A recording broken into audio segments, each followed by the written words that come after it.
That's what they say. Hard work. Hard work. Well, welcome once again to another Work Ethic podcast. So I am connected today with Fulei Ngangmuta. Did I say that right? Close enough? All right. So Fulei's actually a longtime friend of mine, and we've had some opportunity recently. We actually the origin of this podcast came out of a class that we taught together, really, like where so we taught a class. What was it called? Work and Creation. Yes, like work and creation, yeah.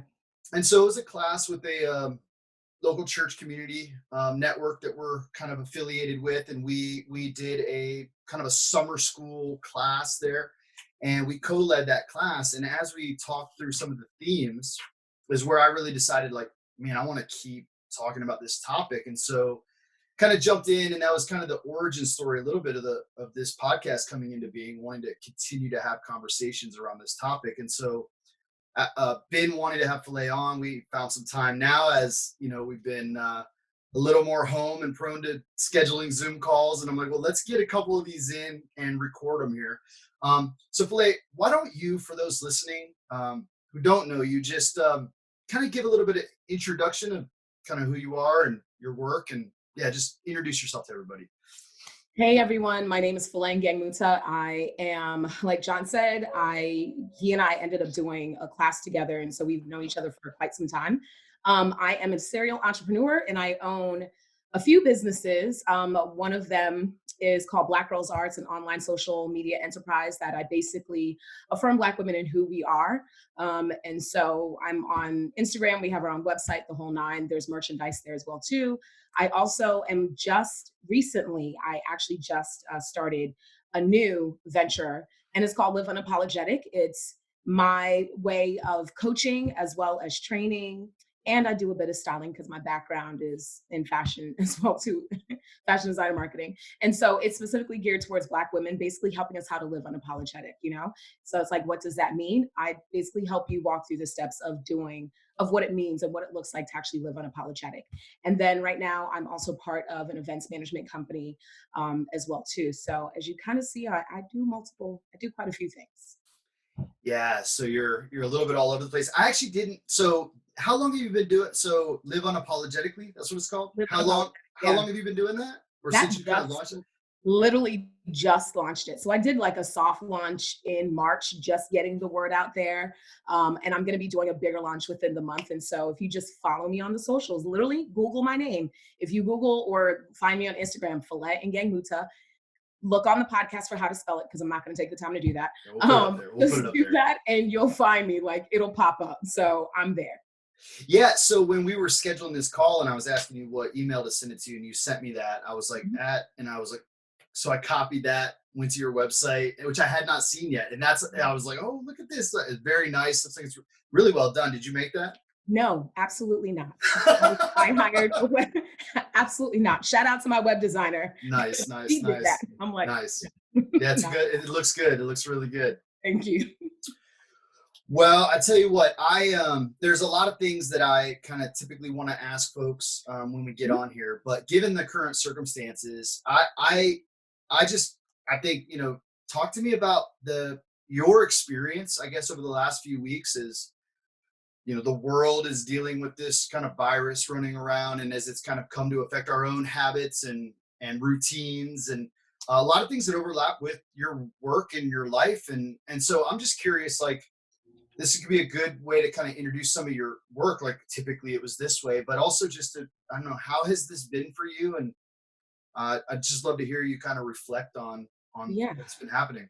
So this has been, you know, it's been a bit of a whirlwind. I think it's been, I've been there have been like my emotional highs and lows, of course, as any human being prayerfully should have going through something like this. But work-wise, I can say this, it's not really affected my work because I worked from home anyway.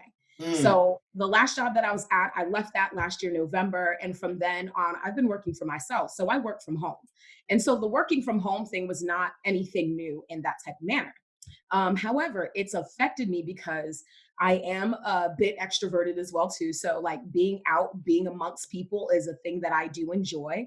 But there are definitely times that I steal away, and I love working from home because I can just be by myself.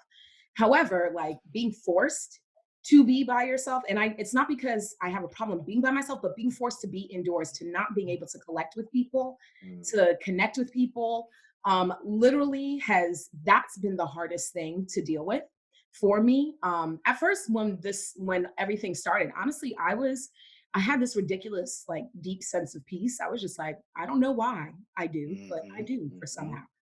For whatever reason, I have like this ridiculous, like, deep sense of like rootedness and peace. And it's still there, but I just think like the everyday effects of it, as you see things, as now it's longer, they're doing the stay at home thing now here until April 30th. So there's like a whole nother month of it. That makes it hard. So doing things like having to connect to people via Zoom calls, via FaceTiming has been absolutely imperative for me. mhm, mhm, Talking to people has been imperative for me, to help with my, also just like my mental state, my mental health, because I like connecting to people. And I think it's honestly a healthy thing to do as well too. So I have no problem with like people, like, especially, I know that for the introverts, they're just loving it on some level, but the problem that I see is when it becomes isolation, and this is an easy way for us to isolate from one another, to not connect, to not nurture these bonds in that type of way. So I've seen both sides of that, where some people are just like completely isolated. And what we've been doing, and what I have been doing, particularly on my platforms, especially with Black Girls Art, is making myself seen. I may not have been putting out like a whole lot of content in that way, but I try to go on weekly for people to see me, for me to connect with people, to do a weekly check in. How are you guys doing? The whole nine, because it's imperative. Now, so that's the one side. The other side of this is, so I am the high risk person that they are talking about when they're mm, talking about this epidemic, right? Or this pandemic. And the reason why is because I have sickle cell anemia. So yes, I look healthy, I look able bodied, so forth and so on. Don't let the looks fool you though. That's the thing that is happening, is that people do not understand when we are talking about it is imperative for you to stay your behind at home. It is because of people like me. mhm, You getting in contact with me, being a carrier, can do devastating damage to me, my system, my body. I do everything that I need to do in order to take care of myself as well too. I've been self quarantining as well too for like these past almost 3 weeks. I from the very beginning I understood, okay, social distancing, I understand where this is coming from. Things that I was supposed to be involved in, they got canceled. It was fine. I understood why. But the thing that's been annoying me have been those of us who have just a really selfish mindset when it comes down to this, as though it's just like, oh, well, if it happens, it happens. That's cool for you, but not for me. It's mhm, not cool for me, because you do not know what those effects are going to do to me. I already know what it is like to have pneumonia. I've had it multiple times in my life. Last year, I ended up having like walking pneumonia. Not cool whatsoever, right? And that's the thing that this virus will do, is that it will affect people like me and end up having us being in a position where now we're forced to be hospitalized. I'm not trying to be laid up in a hospital mhm, because of people's ignorance when it comes down to it. And so that's been the other part that's like been hard for me, for the sake that even something as simple as going for a walk, I have to be mindful. mhm, I can't just be around anyone and everyone going for a walk. And not to say like everyone's congregating here and there, but I have to be very mindful of like where I go for my walks. How many people are there around? Am I protected? Like, is there space? Like, I literally take all of that in, because my health is literally on the line and it's important. So that's been the part that's been, like I said, hard when it comes down to this pandemic, is that I can't do the things that I normally would do, which is something as simple as go to a park. And we have parks everywhere here in Tampa.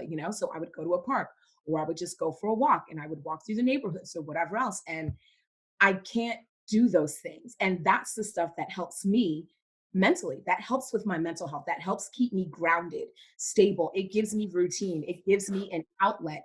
And so having to now find outlets here and staying home and connecting with people in that type of way, it's hard. Um, it is hard. However, I've been making it happen in that manner. And so it's like I said, it's a bit twofold for me. Business wise, things really haven't changed, but personally wise, it's like everything has changed, even to the point where I purposely I don't go getting the groceries. I don't go to the grocery stores. I'm not going out, even with all I'm not going to the grocery stores. I'm not going anywhere in that type of way. And I'm literally staying in my little bubble. So So yeah, and then so I think the idea of like the what you've done for your mental health historically, in when you're have more freedom and ability to get around, what kind of work have you had to do to compensate with not being able to go out? I guess like in that interior workspace or whatever. Right. So one thing, I mean, so I'm grateful because a few years ago I decided to start meditating like every Mm-hmm. day, like I started it as a practice. And the reason I started it as a practice was that in 2018, my body got rocked. Like I was sick multiple. I was in the hospital more times than I have been in like years, and I knew that something had to change. I could not continue with what was going on with me. And I wasn't trying to be in the hospital like 8, 9 times out of the year. So I purposely started meditating. And so I started looking for different apps, different people to follow, started figuring out like, what does this look like for me? How can I adopt this? And I started small. That's the thing. I didn't make this big leap in doing like, oh, I'm going to do an hour. Not at all. Like I started small, literally like 5 minutes. Let me just do 5 minutes. I started with the Calm app and I did the 30-day free trial, liked it. Then I was just like, you know what? Let me just purchase it and let me make this a habit. And so I made it a habit where I started just like every day for at least 5 minutes. I would just meditate in the morning time when I got up. That was like the first thing I did. It became like my form of prayer. It became my form of grounding. It became my form of like centering and being able to just get my head on straight for the day. And that ended up persisting and it continued. And as it continued and it grew, I'm a journaler anyway, as well, too. So writing stuff down helps me. However, I am not that type of journaler. And I would never shame anyone for being that type of journaler. Like I don't do it every day. Yeah, for those who do, God bless. But that is not me. I am Sure. not an everyday, like I have to get things down every day. And I think that there's like a lot of shame around that as well too. So having to even figure out those rhythms of like, when do I write? How do I write? What do I best write? What is it that I'm trying to get out? I'm not a bullet journaler either. Takes too much of my time. I don't do it. I just literally have my notebook and my pen and I just go for it. And so journaling as well too helped as well. And so I would go back and I would see like the things I was able to think about, processing through the whole nine. So just incorporating like meditation as a daily practice, but incorporating journaling in the in-betweens as well too helped tremendously when it came down to my mental health. So that as this pandemic did happen, I wasn't so thrown off Mm. because these are practices that I already had in place that I just continued. So it didn't matter whether I was going outside or not. These practices still continued because of that. And it's the thing that's actually helped me. So I actually felt like I was prepared, didn't even know it intuitively in that way, but I was prepared for going through this because I had already started certain practices that worked for me as well too, practically every day, simple things that I could do in order to just make it, practical guidance for myself. And so, yeah, meditation, journaling have been like two of my biggest things that I have done from prior to like now being in it. It's just like, oh, okay, well, continue on. So it helps. You know, man, that's good. A few years ago, you probably remember like when the well was getting kind of run out of Tampa Heights area. Yeah. We were Hmm. that final year there. We knew we were going to get shut down, and it was the same year my father was passing, and it was a really rough year. There were several other things that were going on at that time, and I remember realizing how important the let's say the internal structures that I had established are things like routines or disciplines, things like meditation. Like there were routines that I had put in place for other reasons, which for me really had to do with like compensating for what I was scared of with my memory, kind of dealing with some memory issues. I put all these things in place. But when I hit a season that was externally chaotic, it was externally heavy and hard, Hmm. I came to appreciate the mechanisms that I put into place. And as you're like going, yeah, I started meditating, I had some health issues. I started addressing some of these things. But then when I come into a season of chaos and when there's enough external things that most of us would just be, I mean, meditation itself is an interesting practice of, it's mindfulness and teaching us to be internally proactive, right? Rather than externally reactive. Hmm. And it's interesting because you had been proactive in building some internal infrastructure within yourself and your psyche, and then going, okay, that's now that serves you well, kind of in a time like this where you go, well, I haven't. it isn't so much that I had to create a bunch of new things, which thank God for, right? Yeah. Because it's really a grace that your earlier self had to kind of taken those small steps to Yeah. implement those things. So I wanted to circle back because so you said I didn't make any huge goals. I started with 5 minutes a day. I used a basic guide. I started with small steps, Hmm. and then and chose really practical things to do: journaling, meditation. Um, I'm and you know this from kind of being around me, but I'm particularly interested in those little things, those little decisions that we make that kind of accumulate into something. And I guess, like, talk to me about the sentence. Even like, you go, I didn't choose some huge thing. I just decided I need to make small incremental changes. And I assume this is, as you do coaching, as you do mentoring, as you kind of guide with, mentor girls. This is probably advice you would give, but after first implementing and learning and embodying yourself. Yeah. Just talk to me about why small steps. So the reason why small steps are important, and especially for me, is because so I'm an overachiever. So anyone knows the Enneagram? I'm a three. My Ah, heart okay. Yep. in the Enneagram. So achievement based, worth, trying to worthiness, the whole thing, like all wrapped up in identity stuff. And so unpacking all of that. The thing that I had to learn for myself was if I did not start small and I started setting like these really huge goals, I would end up psyching myself out. And what I would do is that I would actually end up self sabotaging myself. So it was like, it would be the perfect recipe for self sabotage because I now put these huge expectations out here. I need to reach this thing. I need to do this. I need to do that. Instead of just taking it in like day by day, so that when I could look back, I can be like, oh, wow, I actually did reach that thing, but I reached it because I did small things daily. Whereas if I try and look at this big picture huge and I want to tackle the big picture, it makes it harder for me. So, like that helped in understanding that, okay, well, you know what? I can do 5 minutes. I can, like 5 minutes a day, I can do. I waste 5 minutes on so many other things. I can be on my phone, going through Instagram for like an hour if it was like that. I can take 5 minutes of my morning, Mm-hmm. settle myself and meditate. Like I can do that.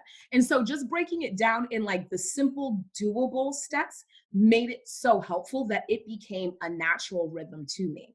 Now, also like in this, I'm also like, I really, really love personal development.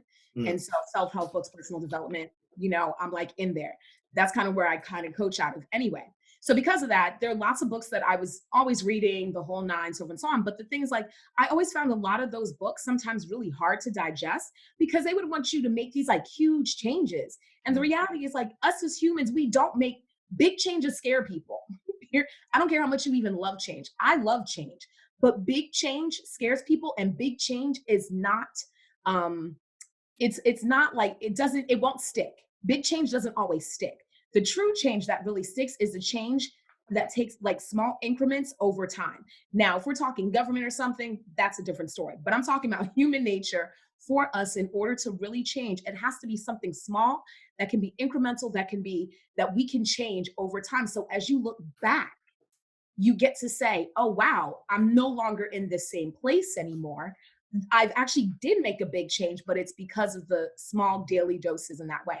So a book like Atomic Habits, I love that book. Mm-hmm. I recommend that book as well too. And the one thing that James Clear said in that book that I really appreciated, what he was saying, like if you don't make it practical or if you don't make it easy to do, you're not going to do it. So something as simple as for me in my morning routine, that's when I meditate. Why? Because the first thing I do every morning, as soon as I wake up, I get up, I go to the bathroom, brush my teeth, I come back.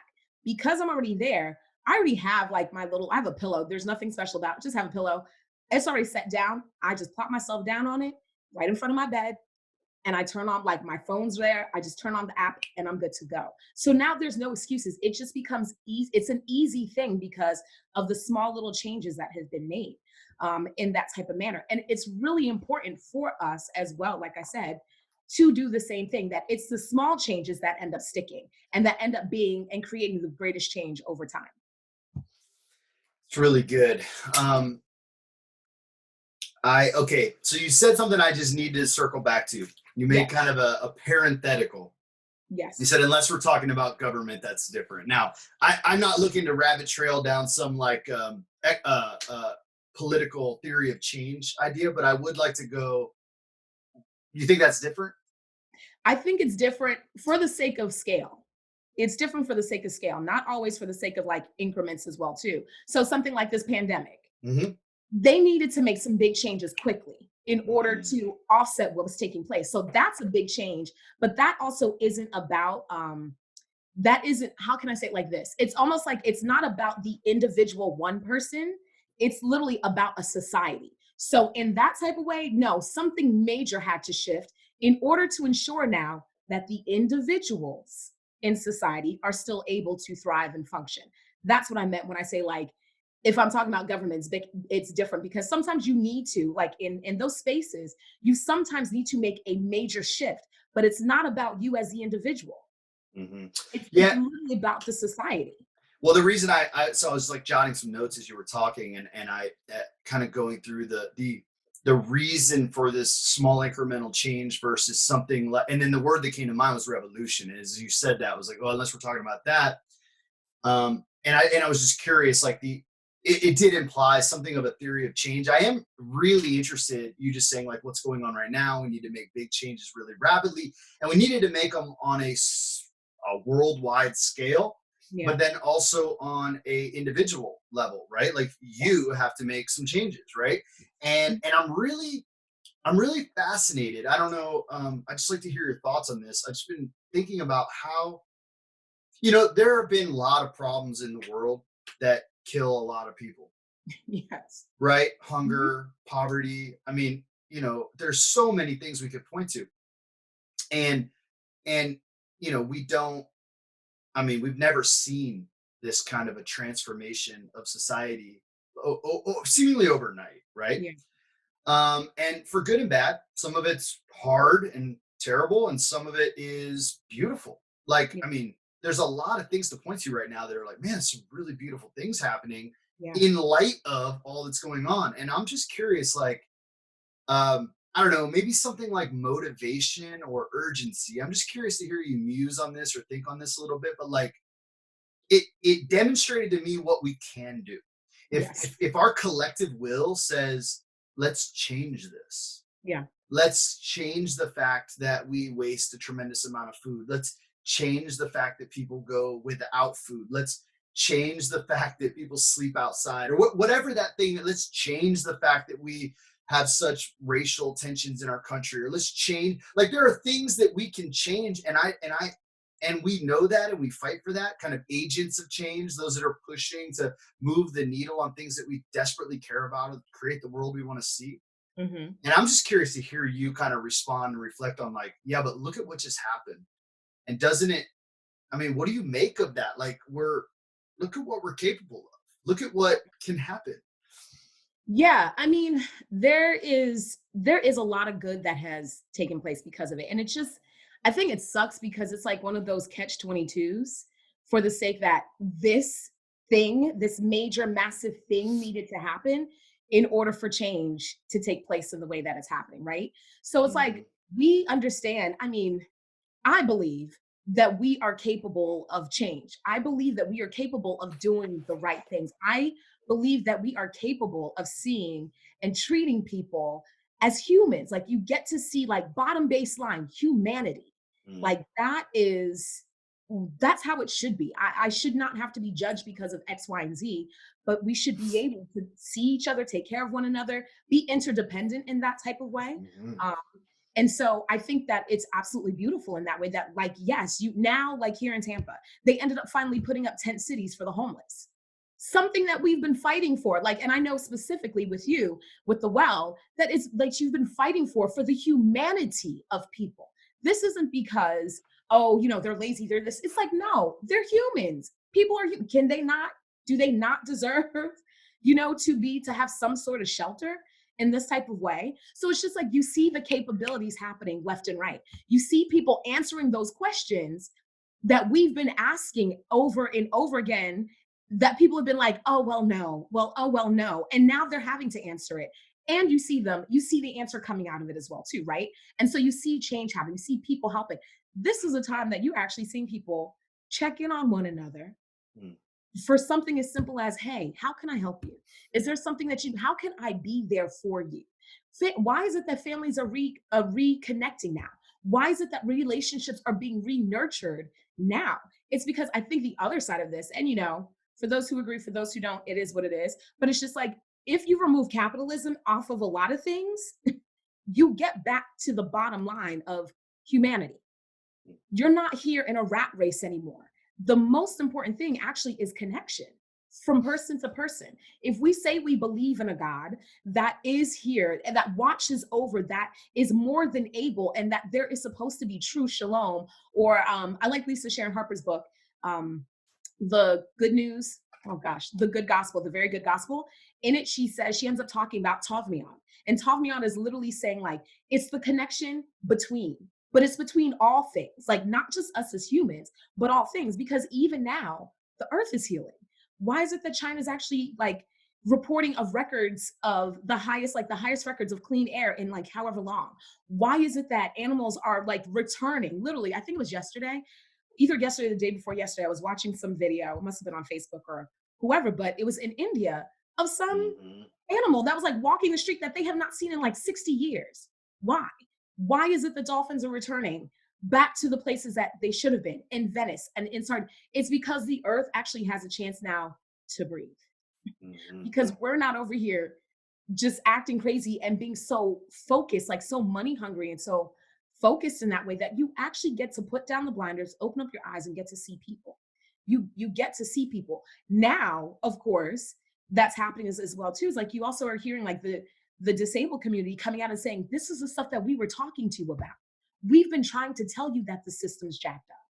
we've been telling we've been telling you, like, look, we want to work too. It's not that we're not, the whole idea of ableism, even, it's like, it's not that we're not able to, we're not able to within these constructs that you're putting up, but we are more than able to. So now everyone's working from home. Oh, look at that. Like, and I'm not saying that everyone needs to work from home the whole thing, I'm not saying any of that, Hmm. but I just think that it's beautiful for the sake that, because now people are being forced to think outside the box. You need to think outside the paradigm. That is where innovation, that is where creativity, that is where lasting change comes from. When you are able to remove these precepts and these boundaries, these false boundaries, I'll say it like that. There's nothing wrong with healthy boundaries, but remove these false boundaries and actually get to think outside and see what can be. What innovation can there be? What are we capable of?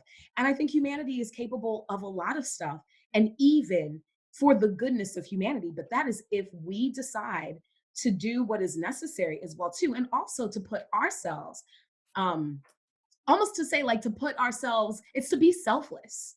Like, you have to learn to be selfless. Like, the whole entire issue with the pandemic isn't about always the individual, it's about those who are immunodeficient, those that are high risk like me, those that have like these other things. It's like, it's about them. You may be able to recover, but what about them? Can you think about doing this for the sake of them? Like, is that not gospel? I don't know. Just some thoughts. That's a lot of thoughts. Yeah, there's some really good thoughts. As you're talking through this, so when I opened your website, your beautiful website that I looked at earlier, I saw kind of a, what you might find on a website, kind of these like 3 points, these three, like what look like pillars or values or something like that, right? Yeah. And as you were talking, actually back to when you mentioned the Enneagram and going, I didn't set these huge goals because then I get wrapped up, and you use the word like worthiness, like, because there's like worthiness, and you said like that somehow gets tied up in my identity as a personality, and that Mhm. that that brought something I saw on your website to mind. But then as you just ran through everything you were saying of like what, the call on us and the human connection and the thing that we're given to, so what I saw there was you, and correct me if I got this wrong, but it said something like realize value, like helping you realize your value, Mhm. embrace your identity, and Mhm. discover your purpose. Mhm. Is that right? Did I get it? Absolutely. Yes, and you did. and, and I heard that in like from the idea of worthiness, as like performing for the sake of worthiness, as opposed to going you're valuable, right? Yep. that being wrapped up in your identity.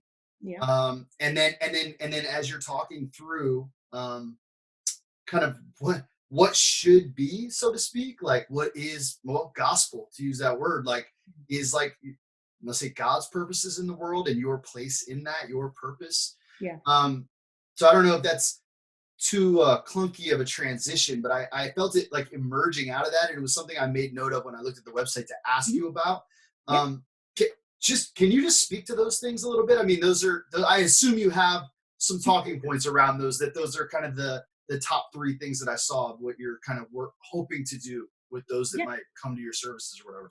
So yeah, I mean, those you hit my three pillars right on the head, which is like to realize your value. I mean, that has been one, I think the struggle, one of the struggles of my life. And I know from talking to other just people in general, and talking specifically to Black women as well, because that's who I'm catering to or geared towards, is it's a struggle for us to realize our value because our value gets wrapped up very quickly in what we can do, aka the myth of the strong Black woman, right? Like we are deemed to be strong, but it's because of the output that we give.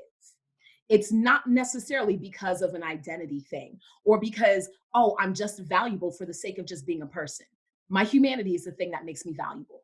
Me being a child of God is the thing that makes me valuable. It's not like that for us. And so I've had to learn that, and especially again, being a three, that achiever thing in me, having to learn that my achievements do not equate my value. Because if my achievements equate my value, I then will act out of my achievements and not out of the true nature of who I am, which is to be a producer, to make sure that I'm getting all these accolades, to make sure that like I'm achieving here and there, to make sure that I'm the best, that I am leading, that I am what in whatever capacity, right? Um, in that manner. And I had to learn like none of that means anything because if my internal life is jacked up, it doesn't matter how pretty my outside is. It Mm. really does not matter how many achievements I have, X, Y, and Z, this and this, not. There's a reason why suicide rates were on the increase because people did not, we did not understand just our innate value. You being here on this earth right now, being born, your humanity is what makes you valuable, and that is it. And it has nothing to do with what your hands, mind, or whatever else can produce. Has nothing to do with that. So that's where that value of like that's where the pillar of like embracing your value came into play because I really do believe if you embrace just your innate value, it's going to be hard for people to rock you. It really will be. Like you're not going to be swayed so easily into either doing this or that, or let me achieve this or that, because you understand the achievements, all that stuff, and it's extra. It's an extra stuff. It's not the main basis of who I am. It's not the thing that I operate out of. And so that's really what it came down to it for me. It's like I had to understand, like, I'm worthy no matter what. It doesn't matter what I do, even if I never do another thing. I am still loved. I am still able. I am still worthy. Like God loves me no matter what, period. So that's that one.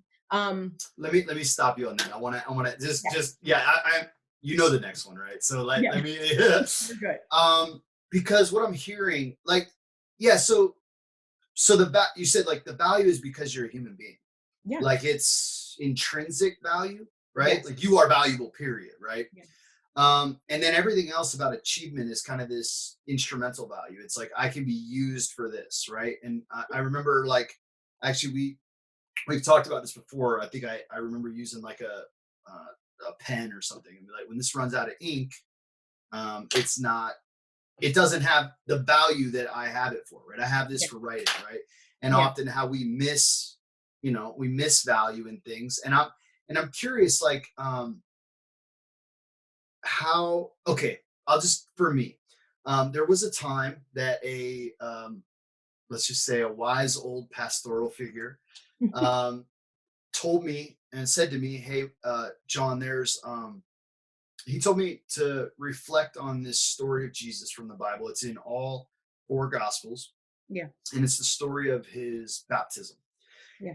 And at the story of his baptism, there's this moment where there's a voice from heaven that says, like, you're my son, whom I love, and in you I am pleased." Mhm. At the baptism, and there's like this sense of and so what this guy said to me is like, listen, that was the beginning of what we read into his life of ministry or whatever he did. Before that, he was like a construction worker or whatever. Yeah.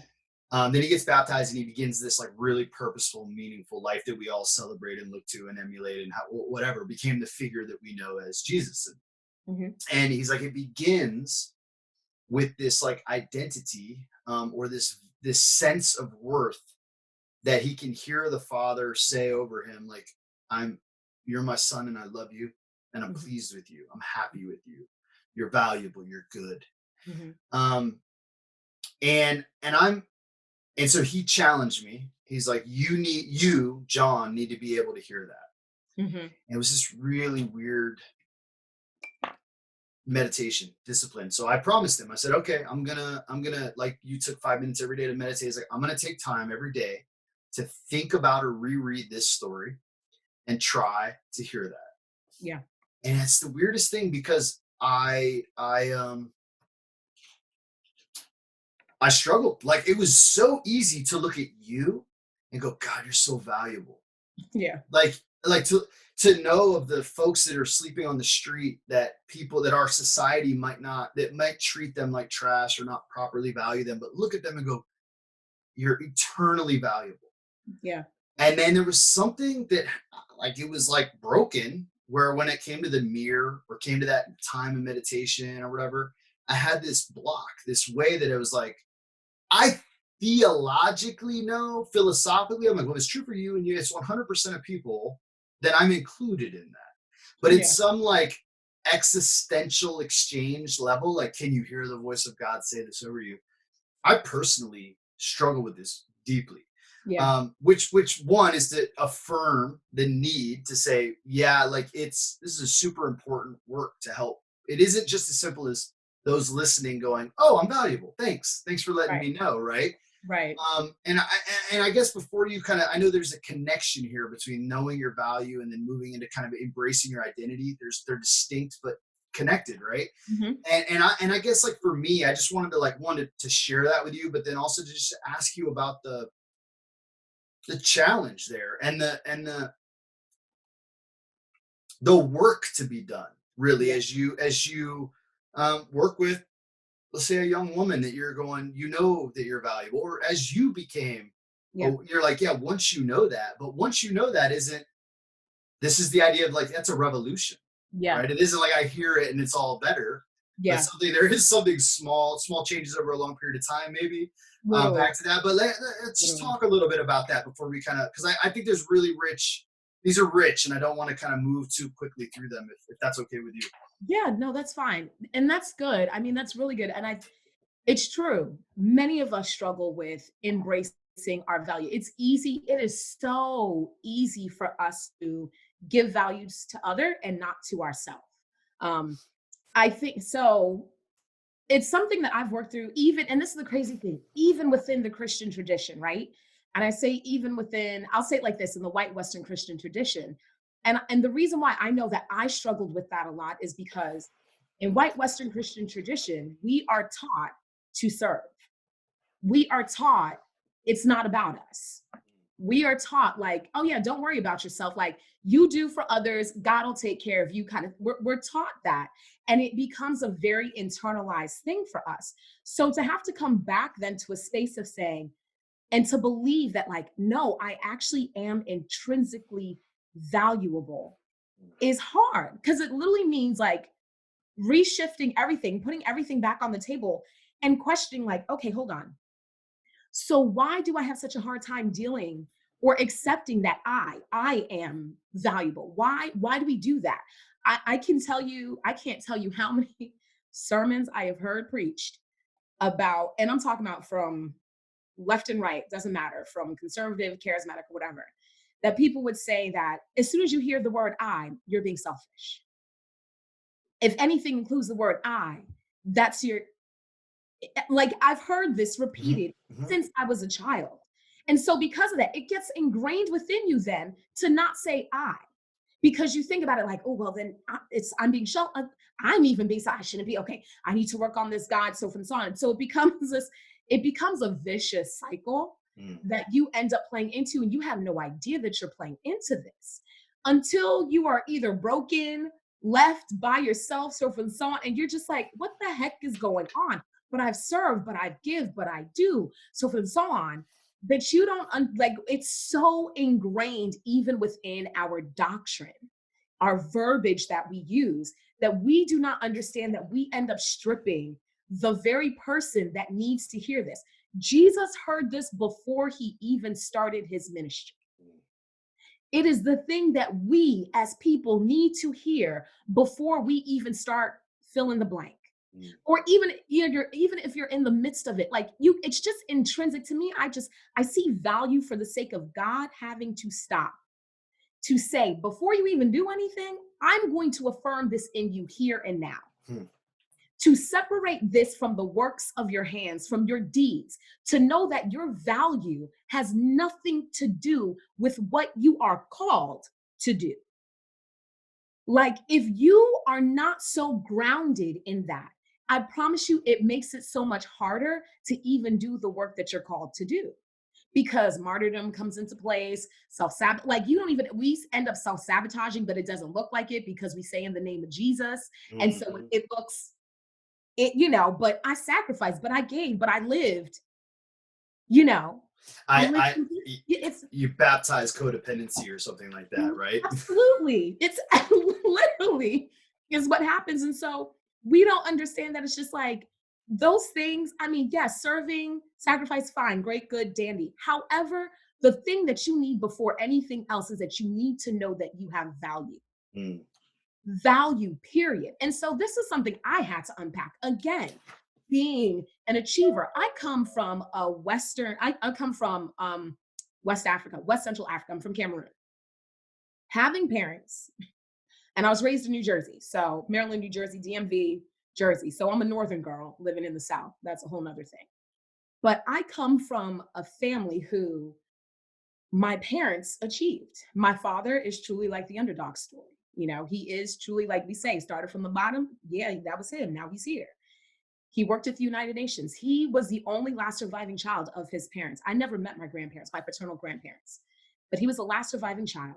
He ended up having to teach himself to go through school because he had to quote unquote drop out of school to have to work in order to feed the whole thing. You know, it's like, I'm not gonna turn this into like poverty porn, but it's just like this is his story. And then he made it into the UN, graduated from Northwestern, made it into the UN, so forth and so on, went through the thing, stayed in the UN until he retired. My mother is a nurse. She has a bit of the same story, but her parents were there. I know my maternal parent, my grandparents as well too. My mom started off as a teacher, ended up making into nursing, came over here, the whole nine, and she's achieved as well, right? So I come from a place of where achievement is a thing. I get Mm. it. Like achieving is like second nature. That's what you're supposed to do. That is what you are supposed to do. That is like the ingrained nature of where I come from.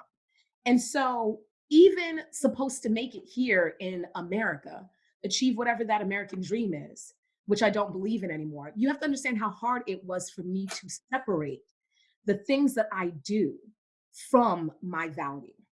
And it took work. This is not something that happened overnight. It took Mhm. work. It took healing. Like I literally had to be intentional to start healing the broken pieces within me, within my family, within the traditions that I came up within, even being here in American culture, and then going and like literally being ingrained into African American culture, and then being engraved into even achievement culture, because America is based on achievement culture. There's a reason why kids get scholarships for school for the sake of meritocracy. Mhm. Like this thing is ingrained everywhere, and it's even ingrained within the Christian culture. So to separate the two is, it takes work. It took literally though, and I feel like God will intervene as well too. God always has a way of stepping in and unpacking things in order to show you this has nothing to do, like your value has nothing to do with what you do. You know that, right? Mm. So are you going to tell me that someone who is like shelterless has no value? So are you going to tell me someone who has either a chronic illness or disabled and isn't able to either produce or has no value? Like it took all of that unpacking to do to understand where my intrinsic value laid. And I mean, for me and my story, God had to lay me out in multiple ways, right? Because I'm a worker. Whatever I put my mind to, I am going to achieve. That is just what I do. And it took him having to literally pull me out of college to say, and no, you will not. Like you're not gonna, it's not, you're that's not gonna work for you. It took God having to stop me from getting certain positions because this is such an ingrained thing. It took years of having to unpack this and cry and weep Mhm. and be upset and cuss him out as well too. Like all it took all the things for me to understand this as a value, to know that like, yeah, truly my value isn't about what I do. If I never get a person for my business, it doesn't mean that I'm not valuable. Wow. As you answered that, you and thank you for sharing some of your own kind of journey. And so, did you say New Jersey? Is that what you said? Yeah, New Jersey. Jersey. So Cameroon, New Jersey, mom, dad. I might want to circle back to that because I am pretty intrigued there. But like with their work, but you it really starts to flesh out. Like I could almost feel the natural transition into identity there because it's like who I am, where I'm from. I'm a Yep. northern girl in the south. Like this is I'm a worker. Like Yep. you're making these statements and you're like, yeah, but there was like something that needed to be done so that this identity could emerge that helps make it kind of clear. Yep. And as I think about, you mentioned someone on the streets there at the end, like and one of the things that we often encounter is like someone the way that I've talked about it is something like poverty has moved into their heart or Yeah. their mind, where it's like this is in some sense poverty made perfect. Like it becomes ontological, and what I mean by that is it becomes their identity. So like it's a tendency, um maybe not a tendency, it's almost like a possession. It's this weird thing that you find among people that are often desperately poor that conclude that this is all I'm worth. Yeah. This is what I'm destined for. Like I I am not worth any better than this, right? It isn't just circumstantial. It isn't that I don't have food, but that I am, and it's connected to the idea of value, like that in some sense their identity gets shaped then by this condition, right? That it becomes a state of being rather than a situation or a condition. Yeah. So I guess obviously there's a real danger in our identity being formed out of a lack of knowledge of our worth or Yeah. our value. And yet also it isn't just that you're valuable and that's your identity, but you're from New Jersey, you're Cameroon, your dad was in the United Nations, right? Like, and so yeah, let's pick up on that. So to embrace your identity, Yeah. talk to me about that. So, yeah, I mean, I think that it is a natural transition then into identity formation because in order for you to like really build upon that value, you need to know who you are. And Mm, I'm talking about good, bad, and different. It doesn't matter, but you need to know how you are, who you are, like where does some of this stuff come from, right? And so, yes, I talked about my dad being the only surviving child of his parents, and that means something, like being the only surviving child of his parents. All his other brothers and sisters, and my grandmother had a few. They all passed away. His dad passed away when he was young as well too. The reason why he survived was because my grandmother, from the village that he's from, she understood like some of the stuff that was going down, and she ended up telling her brother, she's like, "Look, in order for him to live, I need him to not live in this village. So I'm going to give him to you, raise him, but raise him out of here." can I ask you about that? What Yeah. what was going on in the village that was the case? So, people don't always like to believe in spiritual wickedness, but spiritual wickedness is a thing. Okay. It is legitly a thing. So there was just a lot of spiritual wickedness going on. And my grandmother knew how like petty um some of her like I don't say like some of her counterparts were. She understood like how petty they were back then. Mm, And so because of that, she understood. She's like, no, I need him to live. And in Mhm. order for him to live, though, that means he needs to get out. Like literally, he needs to get out of this place. She was not from that village. She married into, because of my grandfather, he married into the family. So this was his village, not per se hers. Mhm. But she needed him to get out. So that's why she gave him to my uncle, or his uncle, sorry, my great uncle, his uncle, in order to raise him. So this is how my dad has been. So because of that, you have to see that there's like family line wise, I had to understand and recognize like how my father operated then, and then why achievement was so important for him. I Mm. think he's like honestly damn near genius on some levels, because my dad is ridiculous in that way. But the way he had to drop out of school after like elementary because he was working on this farm in Cameroon called CDC, and it's where they have like plantains, bananas, pine, all this other type of stuff. But he needed to work there in order to help, with uncle, the whole blah blah blah, whatever. Mhm. So through that time, he actually was self-taught. So he had to like literally take the books, kind of learn himself, blah blah blah, and he did that all the way through high school, so that when it was time for him to take the O levels, it's called O levels over there, almost like graduating certificate, the O levels and A levels, he ended up having to, he basically kind of taught himself how to do that. Passed, did the whole nine, ended up so high ranking that he ended up getting a scholarship to here in the United States to a college over in California. And this is in like, I think it was like during the 1965, like the Immigration Act that happened over here in like 1965.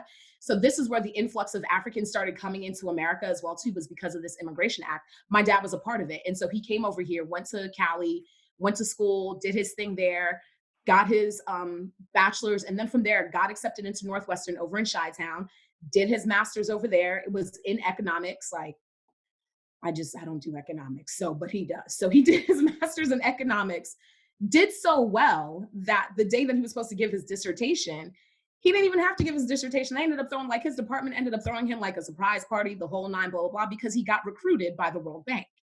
And Yo, so got I want to get your dad on here. We need to have we need to set up a call with old pops. that's a whole nother. So we'll talk about that Okay, in the all right. background. But Okay, okay. yeah, so it's just like worked for the World Bank for like, he got recruited by the World Bank, moved to DC. So he was there. My mom met him in Chi-Town. That's when they got married. They moved to DC.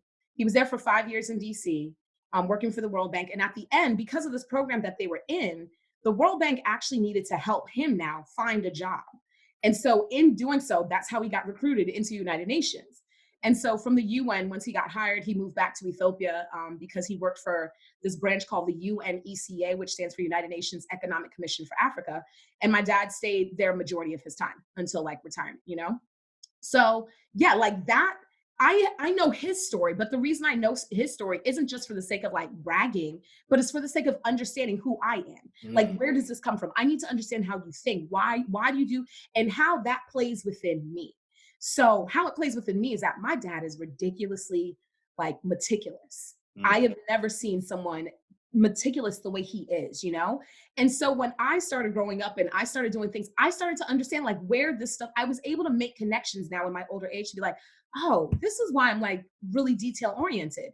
This is why I am. It's because of my father. So My you actually have that similar attribute. yes, So yeah, yes. I had the opposite reaction. My mom was very OCD. Everything had to be a certain way, and I think I became like like OCD dirty out of just like I'm like, oh, this got to be crooked, whatever. Just anyway, I've been trying to recover from that. But similarly, I'm jealous of just inheriting that because it can serve you quite well. Yes, I mean, and the thing is this though, I'm not the only child. I have three older brothers, so each of us, like, you pull different things from your Hmm. parents, Hmm. like not. And the thing is this, being as meticulous as I am does not always serve well because some people get absolutely annoyed by it. I get it, I understand. So I've had to learn with that. I've had to learn with that as well too. But it helps me also understand myself, like it's identity formation for me to understand, like, oh, okay, so I'm not crazy. This didn't just come from nowhere. There's a connection. There's some intrinsic connection here. Just like with my mother, her story is different. Grew up mom and dad, the whole nine. So from so on, she is one of 10 kids. So huge family. In that side, she was the third child. Yeah, so she's like the third in that type of way. Very close family unit in that manner. Her parents gave her a lot of leniency, as well as, I don't even say leniency, but they just gave her, there was a lot of trust. That was just the way the family was. So my mother was able to like go to school the whole nine. But who I'm actually even named after is her aunt. I'm named after her aunt, which was my grandmother's sister. Mm, And my aunt is the one who, when my mother was going into high school, who took my mother in, was just like, because my grandfather decided, like, yeah, I'm not going to pay for you to go to high school. You have an older brother. He's not even. So yeah, that's a whole another dynamic. mhm, So my aunt took her and was just like, no, I'm going to pay for you. I'm going to take care of school. I'm going to put you in school the whole nine. So my mother learned how to do a whole lot of stuff because of my aunt, or because of her aunt, my great aunt. She was really intrinsic in my mother's life. And so in the end, I'm named after her. Funny enough, though, I actually, as I've gotten older, my mother's like, I exude qualities of my great aunt. mm, I exude qualities in that. But the a thing again is like, if I did not ask questions, if I didn't start doing identity for, I would not know this. I would not know about some of the struggles my aunt had as well too. But I also wouldn't have known how much of a hands-on person she is, like very tactile, very kinetic type of learner. She was a teacher. Yeah, the teaching thing I just love to do. So she was a teacher in school. She's the one who actually taught my mother how to sew, just very hands-on, crafty. So from on something even as cheesy as, my aunt did not like anyone really doing her hair. So she always did her own hair. And she had ridiculously long hair. I did too, cut mine off because I was tired of it. But my mom is like, I'm the same way though, in such a cheesy manner that I actually don't like a whole lot of people in my head. I take care of my own hair, period. And I've been like this I've been locked up now for like 13 years.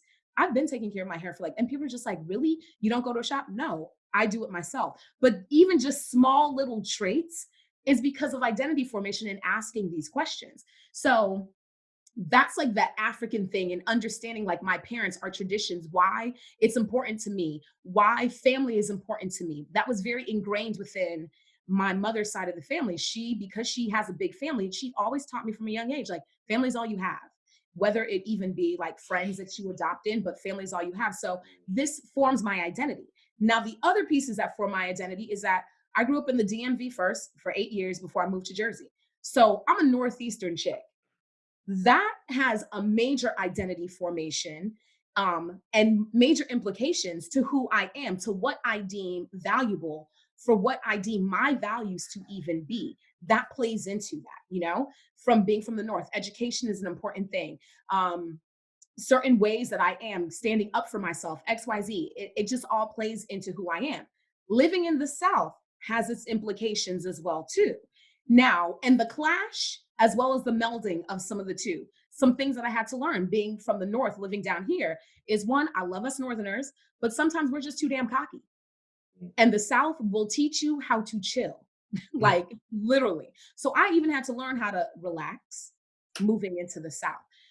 The other thing about being in the South as well too is that someone with my type of personality, man, let's just say you get hit, and you get hit hard when it comes down to the economic portion.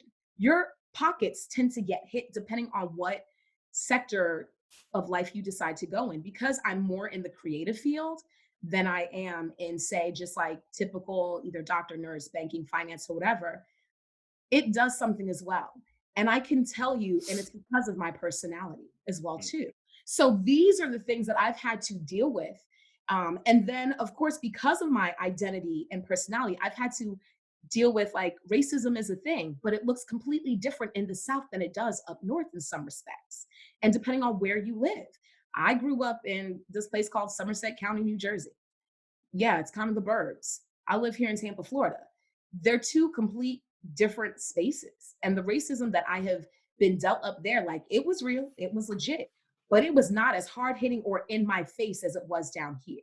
mhm. Having someone follow you off property, and I'm talking about off of like a store's property, all because they thought you stole like a planner, that doesn't happen up north all the time. Like, it's not so visceral. Mhm. And so all of this has had to play into my identity formation to understand like who I am and why I either clash, why it's hard, or why I'm able to move through, maneuver this way, so from so on, or move up into certain respects than others are. I understand that. Even for the sake of how I speak, I understand, but that's all about identity formation. So I know that was like a long caveat, but No, hopefully. That's That good. That's yeah, good. Talk to me about tools, maybe for those listening as they maybe are looking to understand themselves in this way. I mean, it's obvious from listening to you talk, like, okay, cool. There is the obvious places to look. So, like, what was your parents doing? What did that? What was the culture? Where were you? What observations could you make? But talk to me about like maybe the personality and temperament side of things. yeah. Just yeah. So of course, there are a lot of tools out there that can help you.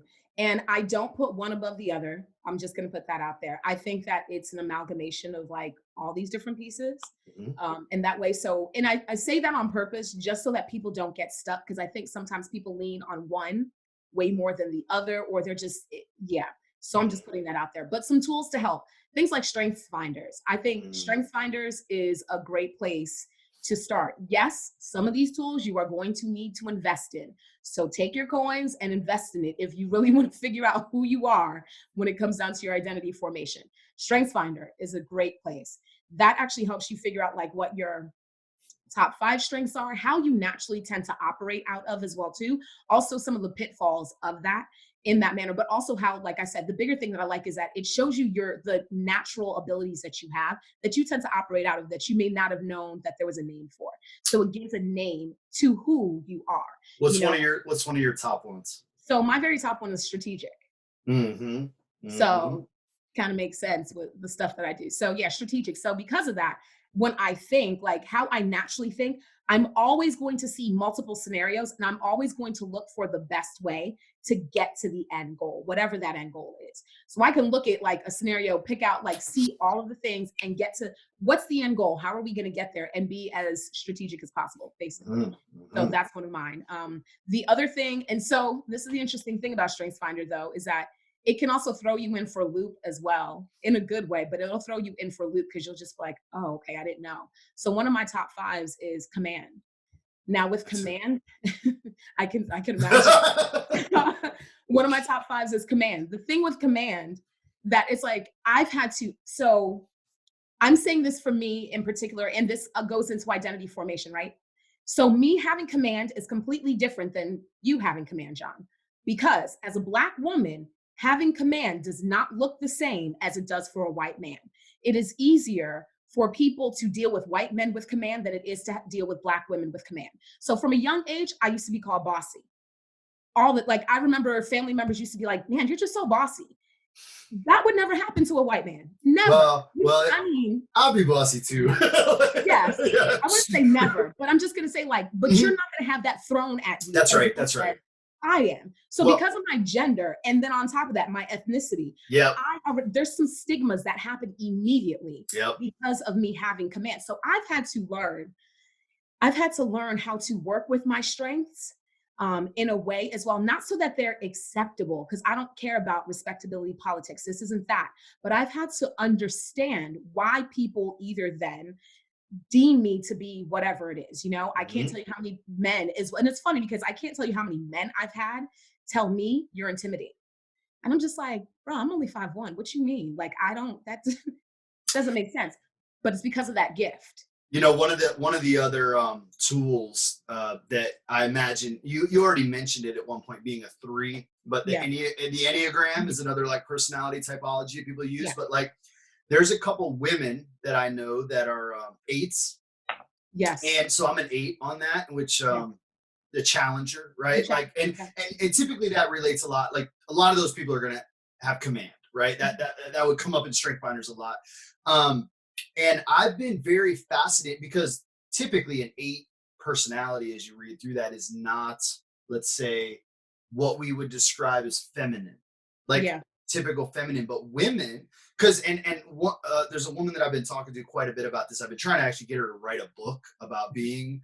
She's not going to write it. So one day maybe I'll interview her about it. But like the and what comes to mind is a lioness, right? Yeah. Like it's it's it's powerful and ferocious, Yeah. and guarding. Yeah. It's what it cares about, right? And it's like, but she's like, yeah, I've never been seen as ladylike, Yes. right? Like I'm not ladylike or something. So like the gender, and then like you said, also ethnicity plays a big role in it as well. And I know you're a powerful force.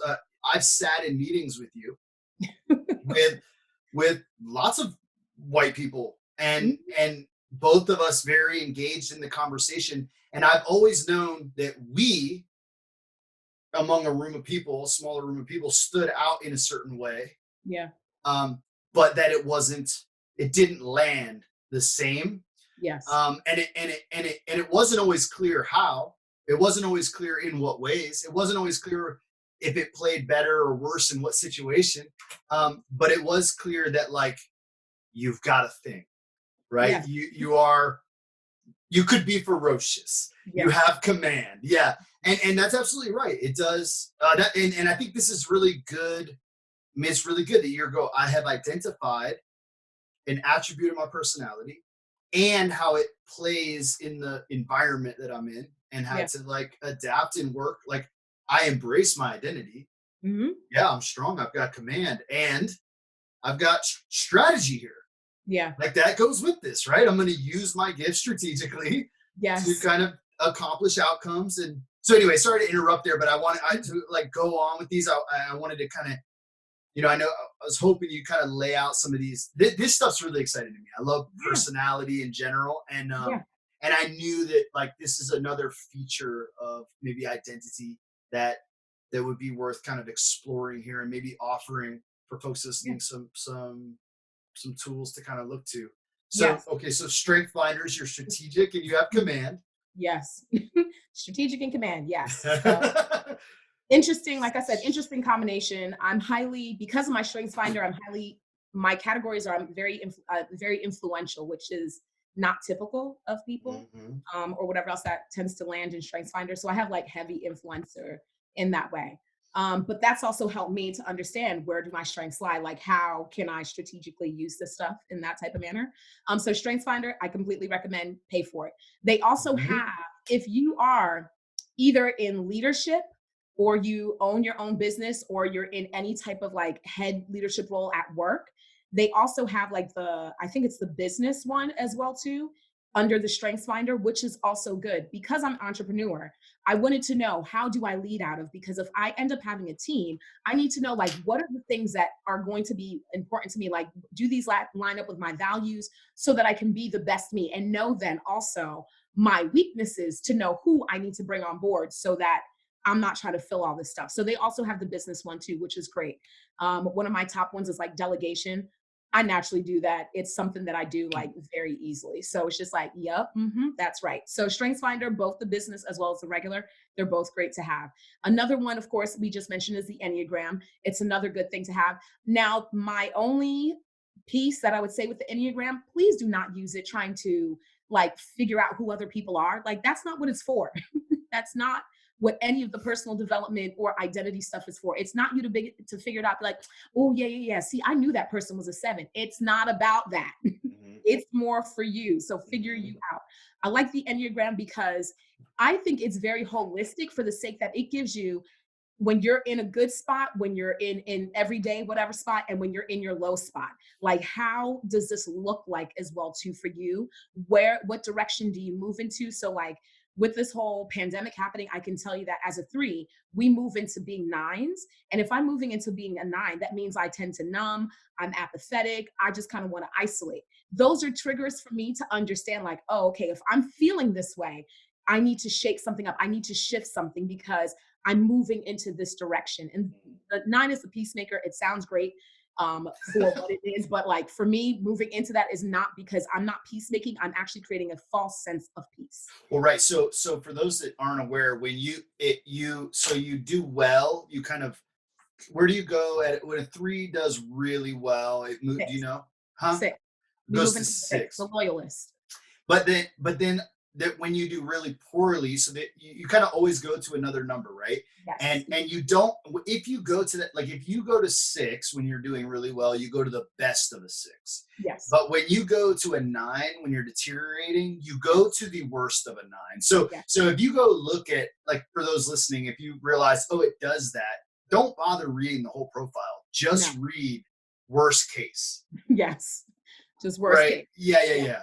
Which, yeah, like, I mean, and that's really helpful to know. And hopefully during a time like this and you're in isolation, that you're, doing everything you can to kind of avoid the threats there. And it's important to know that you have a propensity to Yes, it is. that. So that's why I was like, Enneagram's good because it gives you the holistic view, and I really like that it Me gives you the too. holistic, the good, the bad, and the in between, as well as the childhood triggers. Like, where did this stuff come from?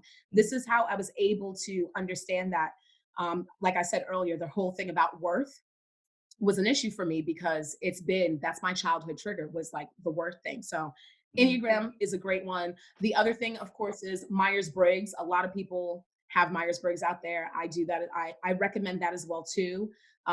You get to figure out like the introvert, extrovert, and this doesn't mean that you're like strictly introverted or extroverted. I call myself more of an ambivert because it's on a scale. All of these things are on scales.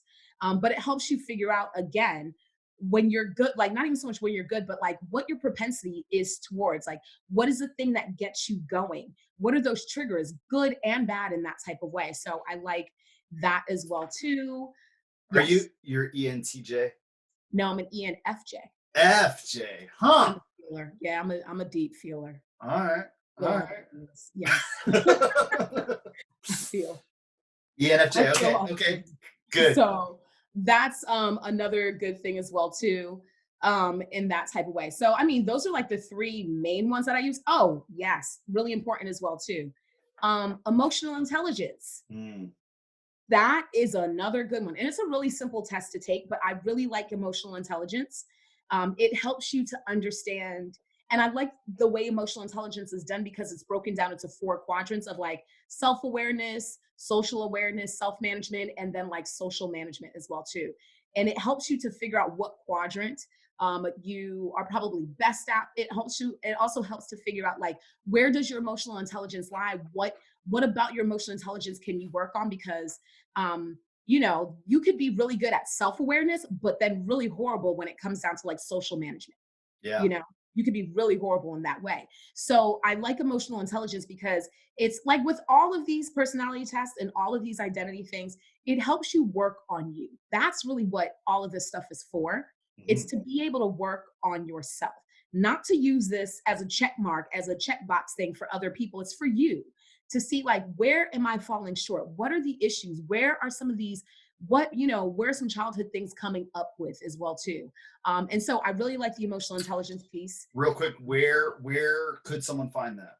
Oh, emotional intelligence, you can either find the book, literally just Google emotional intelligence. The book is Emotional Intelligence 2.0 because that's their newest book that's out. Okay, okay. um, Literally Emotional Intelligence 2.0.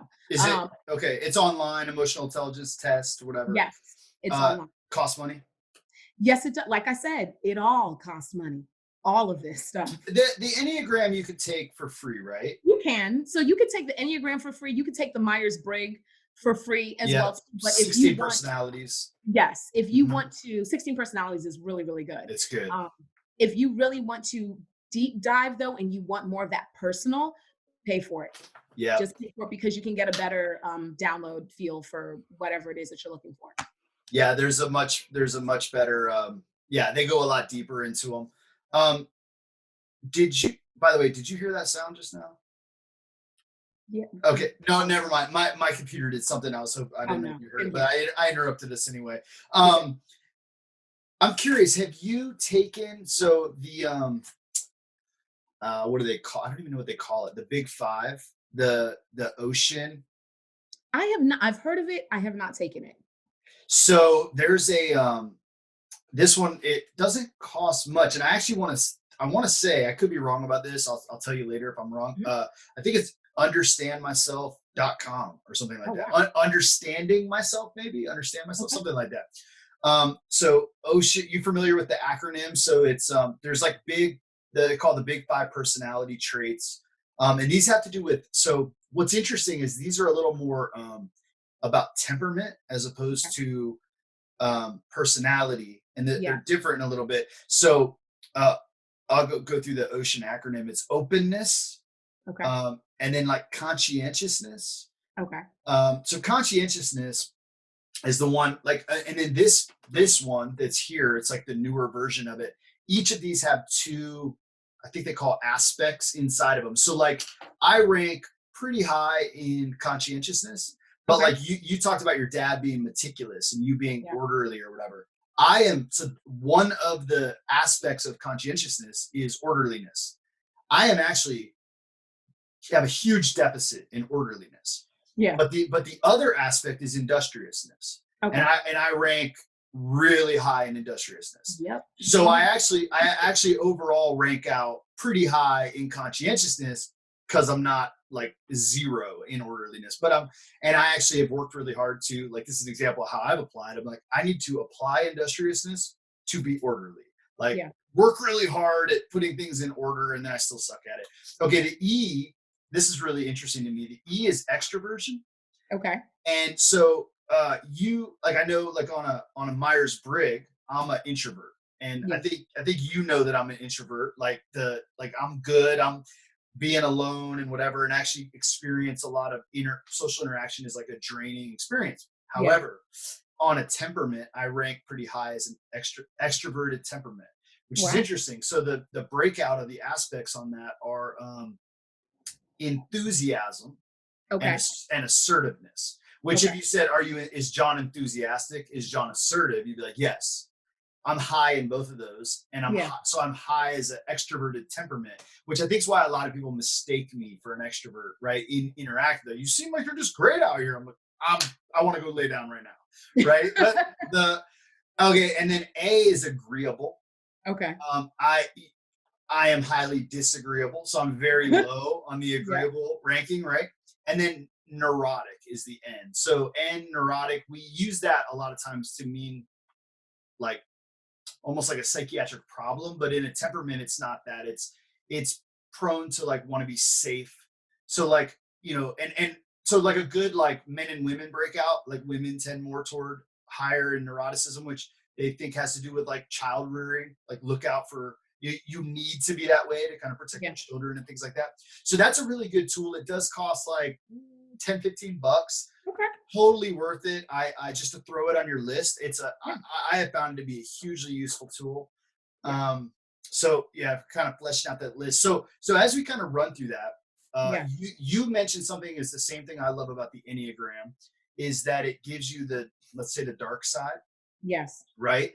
And because it's like, the 8 for me, I'm most familiar with mine because I read it for me, right? But it's Yeah. like, okay, and they give you some historic characters where it's like here's personalities from history, right, that you could look Yeah. to. So for example, an 8 that was very good and healthy and someone to aspire to be like, Martin Luther King Jr., Yes.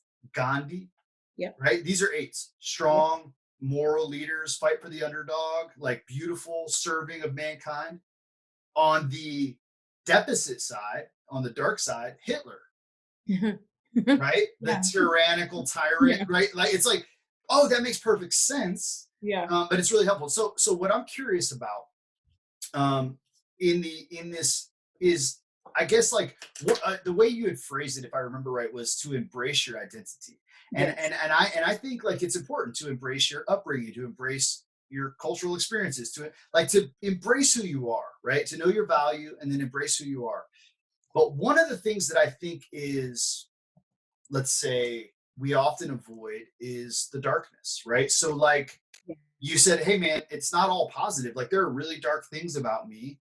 And in some sense, like Jung had this idea of like integrating the shadow, right? Like it's you can't just repress this thing and it's gonna go away or just fight it. But there's a way in which it's like, someone who is an aggressive person has to integrate that into their personality to bring it, to identify it, make it conscious, bring it under their command, and utilize it, put it in its proper place, right? Like there's a right place for aggression. There's a time that you would want that or need that. And I'm just curious, like for you, and kind of like as you're for your own work and as you're working with others, like what I don't know, just to talk a little bit about the what it is that we do with the dark in us.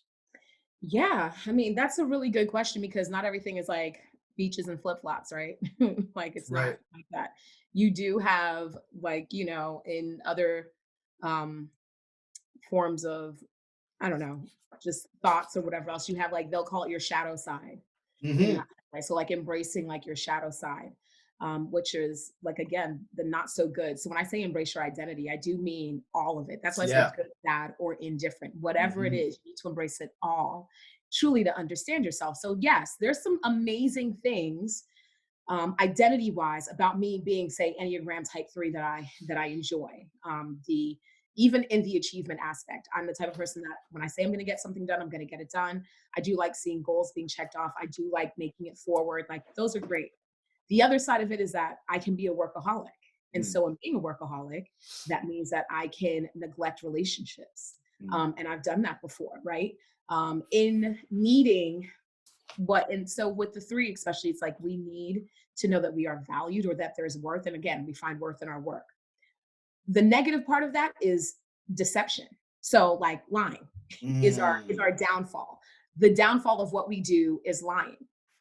And I will be very honest and transparent. I was a good liar. Like, I bet. I was a really, like, deception. Yes, I can do that.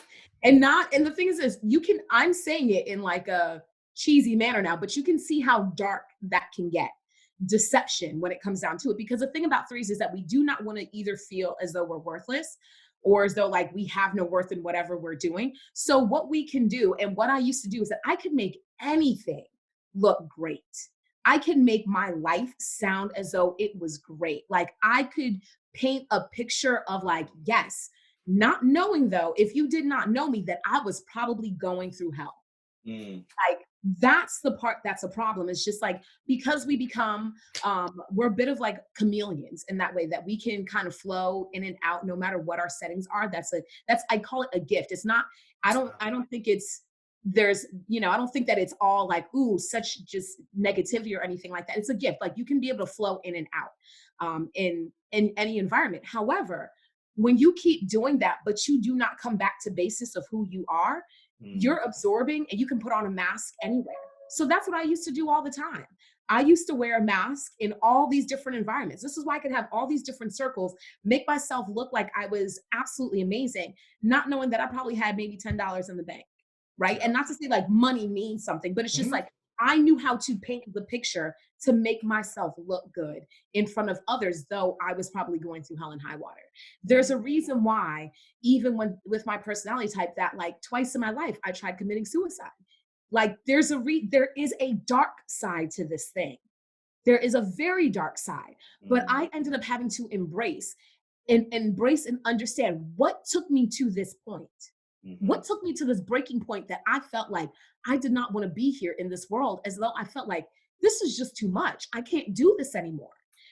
Because of things like, you end up having, for me, I had really great, not great, but I'm saying it facetiously, really great coping mechanisms. I'm Mm. a great coper. I know how to cope. And so, because I know how to cope, for the sake of being, this thing on the Enneagram, for the sake of my personality, and then on top of that, like I said, though, where you come from, also the identity formation is important. I have sickle cell. I mentioned that for a reason. I've had to deal with things that other people don't have to deal with when it comes down to health wise. Hmm. I have had to, when I talk about being laid up in the hospital, I'm not joking. There's like, the only thing that helps me when I'm going to the hospital are like high and narcotics to kill the pain. And it's not because I'm addicted to this stuff. It's literally like, this is the only thing that helps. Mm. Where did sickle cell come from? It came from both my parents. This is a genetic disorder. I was born with this thing. Hmm. So this isn't something I asked for. This is something that I have, and I have to deal with it. And in dealing with that, like that, also, I have to understand my personality. Do I have an addictive personality? Are there things that I could end up going to? Is the apathy, is the isolation healthy for me? This is the reason why it's like, this is that dark side. The dark side of you can send you into these places, into depression, where like being in the hospital for very long times would send me into depression. And I did not have the term for it. I didn't know that this is what was going on. All I knew is that I didn't want to be in the hospital anymore. I just wanted to get out. Like, I couldn't deal. And then I would just sink. I would just sink into a depression, and just like, I didn't, it's, you just get to this point of like, you just don't care. Like, I was done, you know? So it's like, but this is all knowing your identity. I have to know Mm, this about myself.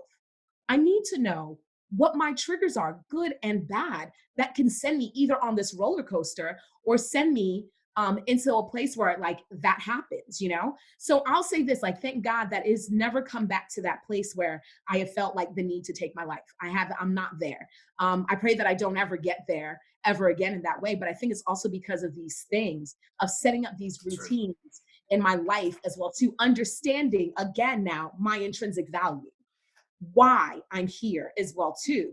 That will not send me back into that space. So like knowing the good, but also knowing like you have to know this stuff about yourself. So what did I have to do? I had to learn how to start being just honest and Mhm, risking rejection, mhm, risking friendships, risking relationships. I had to be honest and be able to risk this, because what I didn't want to do is that I didn't want to risk this stuff before, because I didn't want to have to deal with abandonment. I dealt with abandonment from my father. I made my father sound great. He is a great guy. However, that man has some major issues, mhm, some major issues as well too. There are a mhm, lot of flaws within who he is. And so I do not brush past that or deny it. Like, no, I love my father, but that man has some major issues. He abandoned his children. He abandoned his family. So mhm, yeah, you made it up to the top. You are the true underdog story, but your relationships are broken. mhm, He is a broken person mhm, in that type of way. And so this is the reason I need to know what it means that like there's nothing wrong with being meticulous. But I also need to know what the other side of that is. Just like with him as well too. There's nothing, like he taught me through going through some hell with him how to use my voice, because he used to try to silence me a lot. mhm, You know, being the only girl, I am, and I say only girl for the sake of I'm his only surviving girl. My dad, my parents, their first child was a girl. And then my sister, I never met her because she ended up passing away at the age of like a year and like 3 months. mhm, So she was like 15 months old. Why? Because they didn't know this, but she was born with sickle cell as well too. But she ended up contracting spinal meningitis. And literally mhm, within a week and a half of her contracting spinal meningitis, within a week and a half, she was in a coma and passed away, just like that. mhm, I need to know what that does to a person.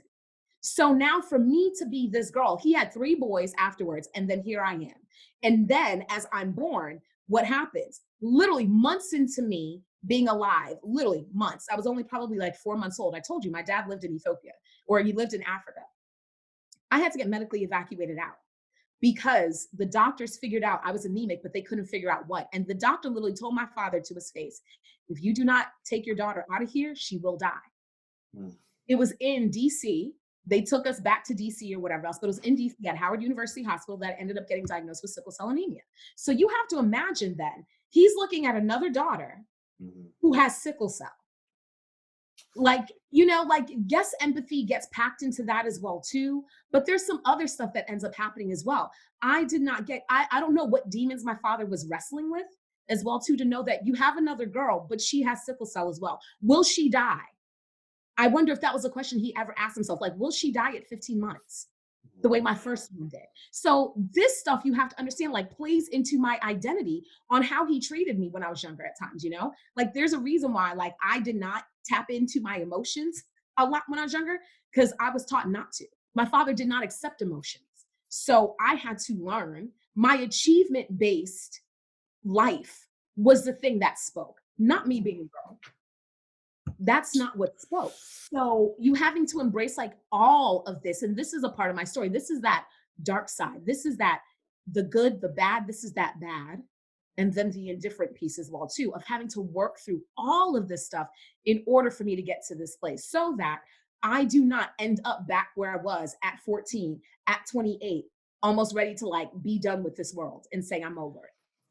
You know, it's interesting as I asked you about the dark side and you went to the Enneagram and said, well, deception and dishonesty, and then dishonesty, like I want to look like I'm achieving, I want to look like I'm good, even though something is broken. And the thing that came to mind as you were saying that is the phrase, I think I'm pretty sure from the Bible, like the image of whitewashed tombs full of dead men's bones, Yes. that there's like death inside, but a mask on of Yeah. light or whitewashed.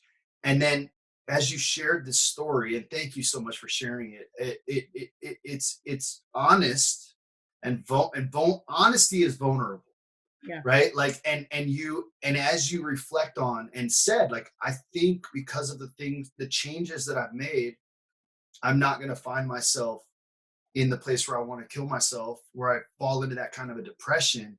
um and I would just go, that would be my, if I had to bet, I would bet on that as well, Yeah. because what you're demonstrating, even as you're telling your story, is the way that you have embraced and integrated what is hard, what is ugly, what is rough and raw, but you've become honest and you speak freely about those things using your strong voice that you have, and Yeah. saying those things very clearly. And I'm so grateful that you're sharing those. So like, thank you for that. But also to say, like, yo, like, that so flies in the face of what the deficit of that personality could be, Yeah. that you've come so far to go, like, honest and vulnerability. And as you kind of so you recognize value and identity and purpose, well, then I guess is where purpose emerges, right? So then, Yes. because you go, now we want to discover your purpose, and I go, well, it seems so crystal clear at this point, Yeah. right?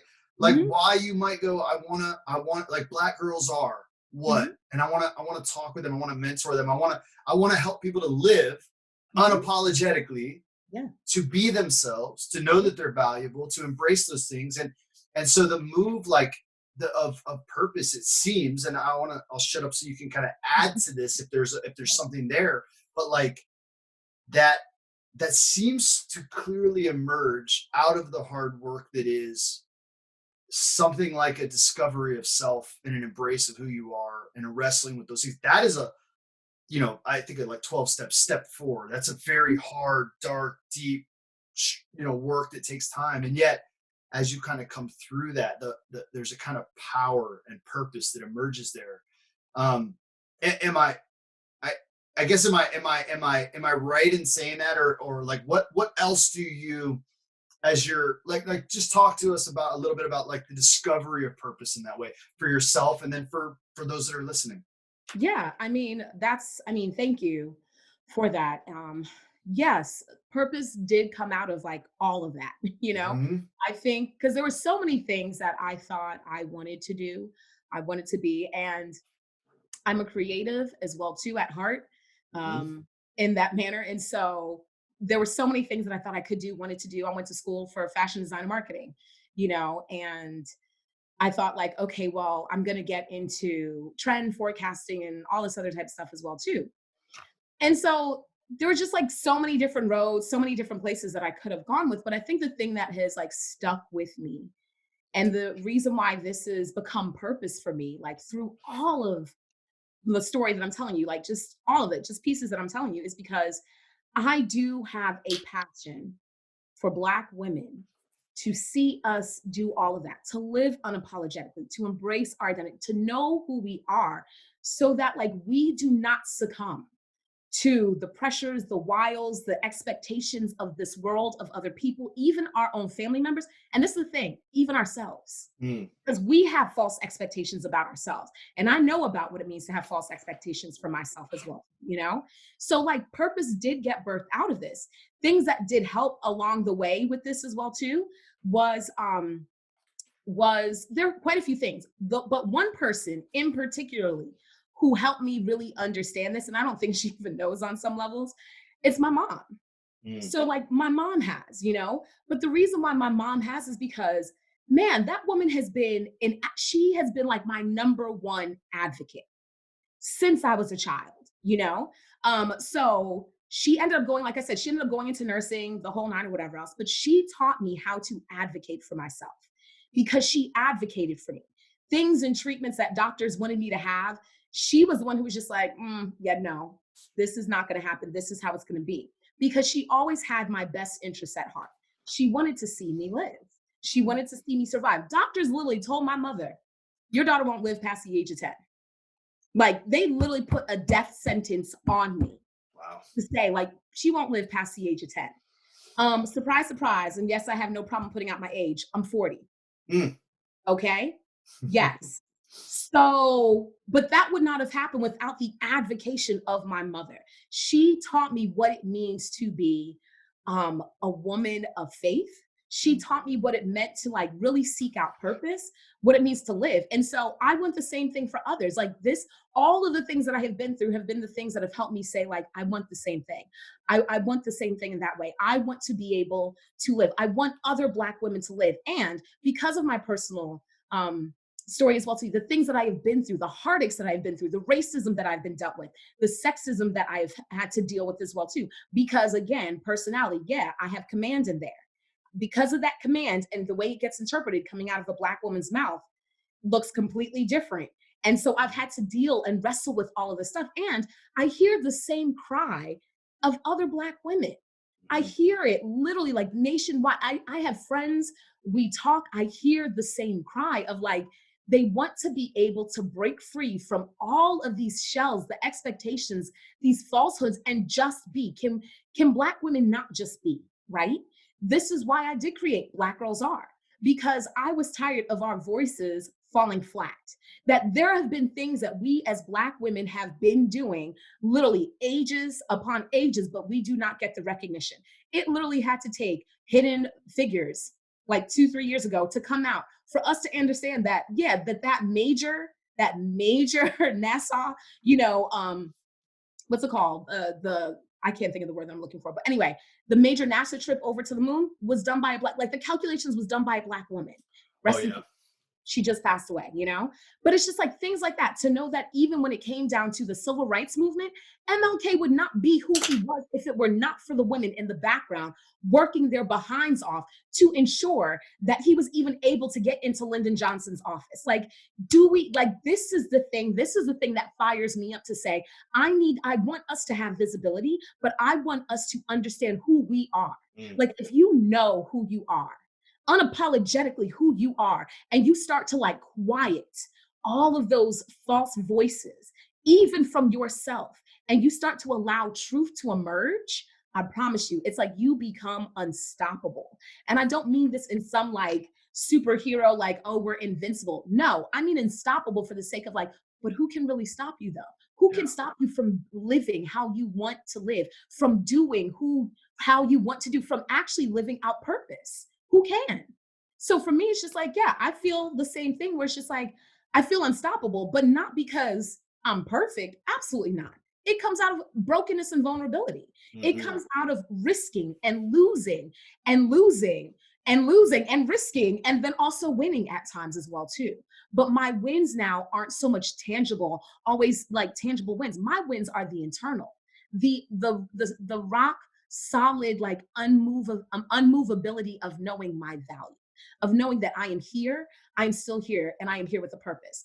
Like there's a mantra that I say to myself every day. I created a mantra for myself, and it's 3 simple lines, but I use this every single day because it hits specific things that I've had to deal with within my life. And the very first thing that I say every single morning when I wake up is just this: I am worthy. Mm, That right there hits all the ish that I've had to deal with because I know what that means for me to say I am worthy. The second one says I am wealthy. Yes, wealth is something that I go after, I achieve, and it's not just about the tangible physical wealth. It is also knowing that I am wealthy because I am whole, because I am like my physicality, those around me. Like wealth is a mindset as well too. Moving, like you said, out of that scarcity to feel like out, and for me to say I am wealthy means that I am moving out of fear mm, as well. I am moving out of fear, or I am doing things even afraid. Because I don't believe in fearlessness. I think that that's a false myth that we need to get rid of, and mhm. it's super damaging. So saying yes, I am wealthy. I have a house. You know, I have a place to stay. I have running water. I have a bed. I have clothes. I have this. I have that. I am wealthy, and to know that as I gain wealth as well too, I am able to distribute wealth as well. So yes, I say that for myself because I know what it means. But the last thing that I say, and this has been like super crucial for me, because like I said from the beginning, 2018, I was rocked. Like health wise, I was rocked. And I've been dealing with sickle cell my entire life. Is that I say, I am still here. And I say that on an everyday basis to remind myself to stay present because I am. Because there have been so many people who have either written my death notice for me, who have like from literally before I was even 10, Why are doctors telling my mother that I'm not living past 10 years old? So I know that there are people out there who do not want to see me live. And I know that as a Black woman, there are people and systems out there that do not want to see me live or do not want to see me still here. So the thing is this, I defy and say, yes, I am still here. And if I am still here, that means I have purpose. That means my voice will be used. That means I will continue on, literally. Period. So yeah, I say that three simple truths, but it's for me because it means a lot to say I am worthy, I am wealthy, and I am still here. And that is what I want for Black women. I actually want that for all people, but like I said, my demographic is Black women. I want us to understand that. So this is how my pain, yes, did birth purpose. And it does seem now very clear, but I promise you, it was not like that. It was not like that. And the crazy thing is, like, I remember I was like 19 or 20, and I remember asking God, I was home in New Jersey. I remember asking God, I was like, man, what is my purpose? Like, I wonder what my purpose is. And clear as day, I was in my room just writing or whatever else. And I remember clear as day hearing him say, your purpose is to be a catalyst for change. Now, that sounds great and dandy, and I took it, I was like, ooh, because of creative in me, I was like, yeah, catalyst for change, great. I hated that thing for like years. I'm not even gonna lie. After I could not stand that purpose because I was like, what does it mean? What does that? I don't understand what this means. And I got so pissed off because I'm like, this is so abstract. Why can't it be tangible? Why can't you say your purpose is to be a doctor? Great. I know what I need to do. Like, I know what that is. I know what I can do. I can work this thing. Like, yes. Or say, like, yeah, your purpose is to be an architect, whatever. I just wanted something tangible. And I got something so abstract. But the more I've grown and the more like I've gone through things and everything else, I understand that to be so true. That is my purpose, that like truly I am here to be a catalyst for change. My personality types literally speak into that. There's a reason on what's it called, the strengths finder, that like I have a whole lot of influence because it takes influence in order to create change. A catalyst is the thing that you drop into whatever, chemically speaking, because I'm a bit of a like science nerd too. Chemically speaking, you drop the catalyst into whatever the mixture is in order to create whatever that change. It is not the thing itself per se that will change, but it is to create and shift and change environments around. And I feel like that's how it's been for me. But all of it had to happen internally in order for me to be able to be put in different environments, in order for change to happen and to shift. And I feel like that's still what I do. It's still who I am. I am a catalyst for change. So it could be so abstract because it's not about me being in one environment. I can be in anywhere. That's the one thing that I love about a catalyst. It can be anywhere, and depending on the chemicals or the environment is at, depends on the type of change that happens as well too. So that's how I've understood purpose to be, and it has emerged even that much more out of who I am. So hopefully that answers your question.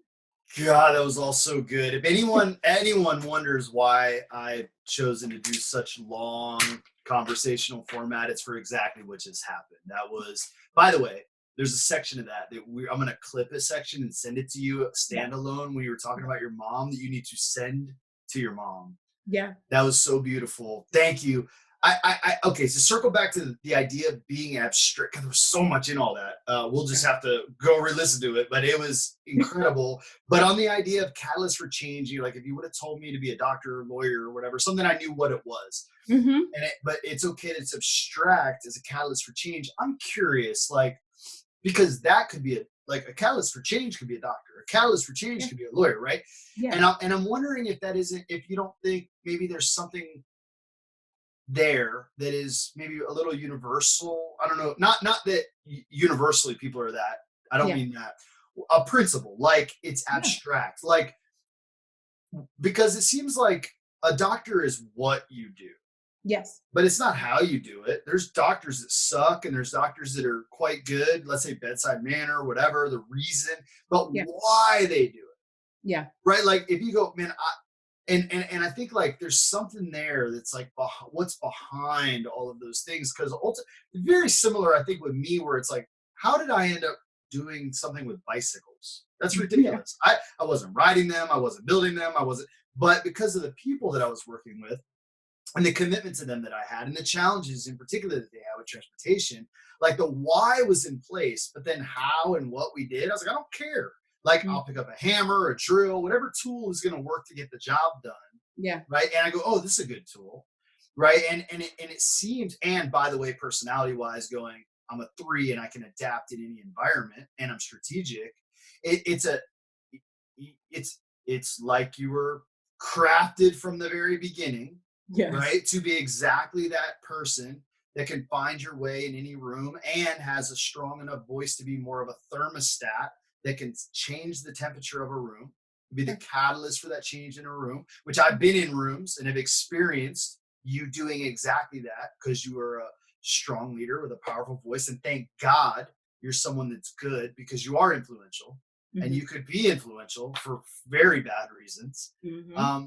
But you have surrendered those gifts and that strength to God, to goodness, to seeing beauty come into those spaces, freedom come into these lives of people you've been given to Hmm. touch. And man, I feel like I just went to church. That was so good. So and you're right. It's like this is it's for everybody, Yeah. right? But it's your work, and it's absolutely right to go. I work with Black girls. I work with Black women because, well, my experience, my life, my passion, my calling. There's a very real need here Yeah. that I need to give myself to. Oh, Yeah. also, by the way, this is all very human. And I personally, white man, was very moved, going, man, this is so good to hear, Yeah. and it's so healing, for everybody. So I'm really grateful for you coming on and sharing these things. I don't know how long you have, and I know we've kind of gone a while. There's a few things I want to get to before we Okay. wrap up. Okay.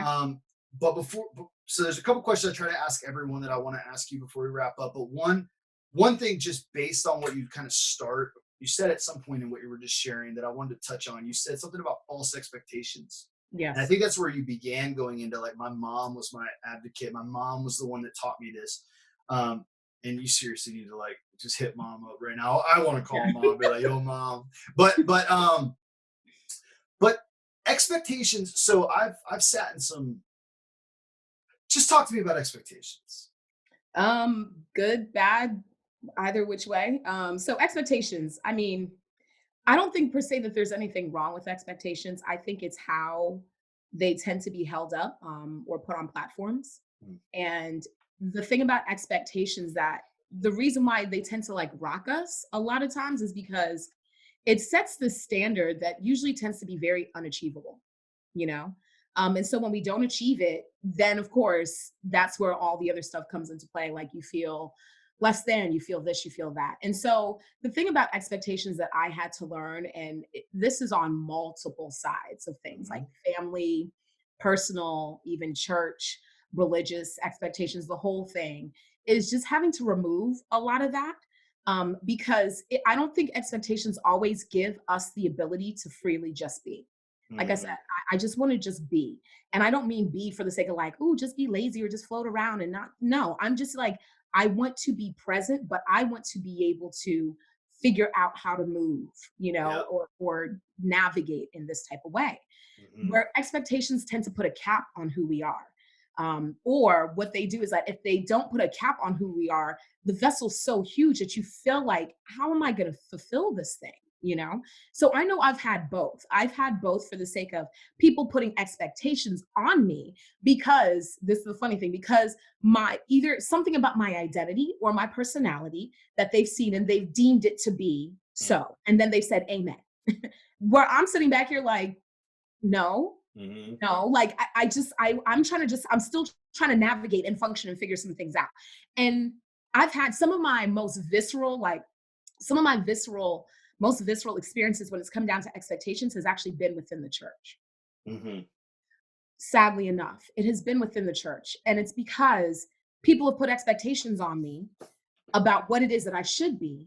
And mm, then when I do not match up to that thing, because the other side of me is this, I'm a bit rebellious. So I mhm, guess you couldn't tell, it's like I kind of kick, I buck against status quo in mhm, that manner. And so I buck against status quo even when other people do it with me.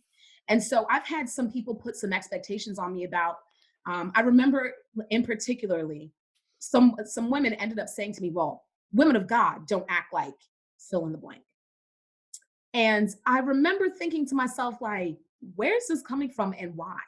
Like, Mm, what I don't understand, like, where am I? But the things that it boxed me in. mhm, It completely boxed me in. So now I feel the pressure of having to conform to this thing that I am not. I am not. Whoever it is that you think I am, that you want me to be, I'm not gonna be that. Like, and once you tell me, like, oh, this is who you should, yeah, that rebellious nature in me kicks back and it's just like, well, you thought wrong. So I'm not saying it's always the right thing, but Yeah. it's just that's what expectations tend to do. They box in people. So what I like to do and what I've had to learn how to do is to remove it.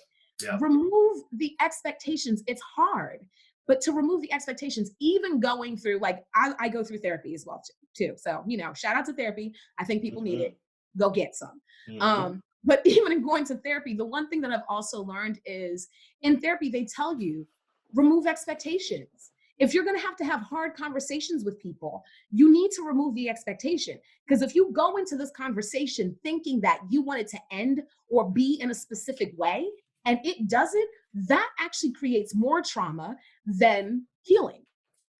So Yeah. once I learned to remove the expectations on how someone's supposed to either perform, supposed to be, respond, or whatever, it has actually created a lot more healing. So, for instance, with my father and I, like I said, okay, he's an amazing man. He has some major issues. He and I have had to go through a lot of things.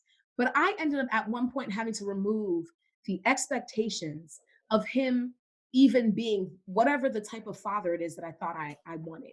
Like, mm, I do desire, my heart desires a certain thing, but I had to remove those expectations. And I promise you, once I was able to remove those expectations, healing started coming in. And not because he and I are in like this amazing place and I'm daddy's little girl and we talk all the time. Absolutely not, but it created healing more for me. And I think that's the thing when it comes down to expectations and even us, our own false expectations, because we then create a paradigm for ourselves in order to operate out of. And then when we don't either fill that paradigm, match that paradigm, or whatever, we're devastated as well too. Like, well, how could it be? I'm supposed to be. Says who? mhm. What can't you just be? Aren't you allowed to just be like you're human? You should be able to just be human, whatever that is. So make the mistakes. It's okay. Like the bottom won't fall out. I promise you. The other shoe won't drop. I promise you. Like lightning bolt will not be sent down from the sky from God. I promise you that. It's okay, even in expectations. I think like removing false expectations is the birthplace and the grounds for healing. Like Yeah. I found a lot of healing once I've let go of who I thought I was supposed to be in that way. You know, so if you go to, I don't know if you've been to any, but I've sat in some 12-step rooms and there's like, they have a lot of these like mantras they throw around, which I just love. I absolutely love like all these little almost cliche things they say all the time. But one of the things you'll hear sometimes related to the word expectations or the topic of expectations is that expectations are resentment under construction. Oh wow.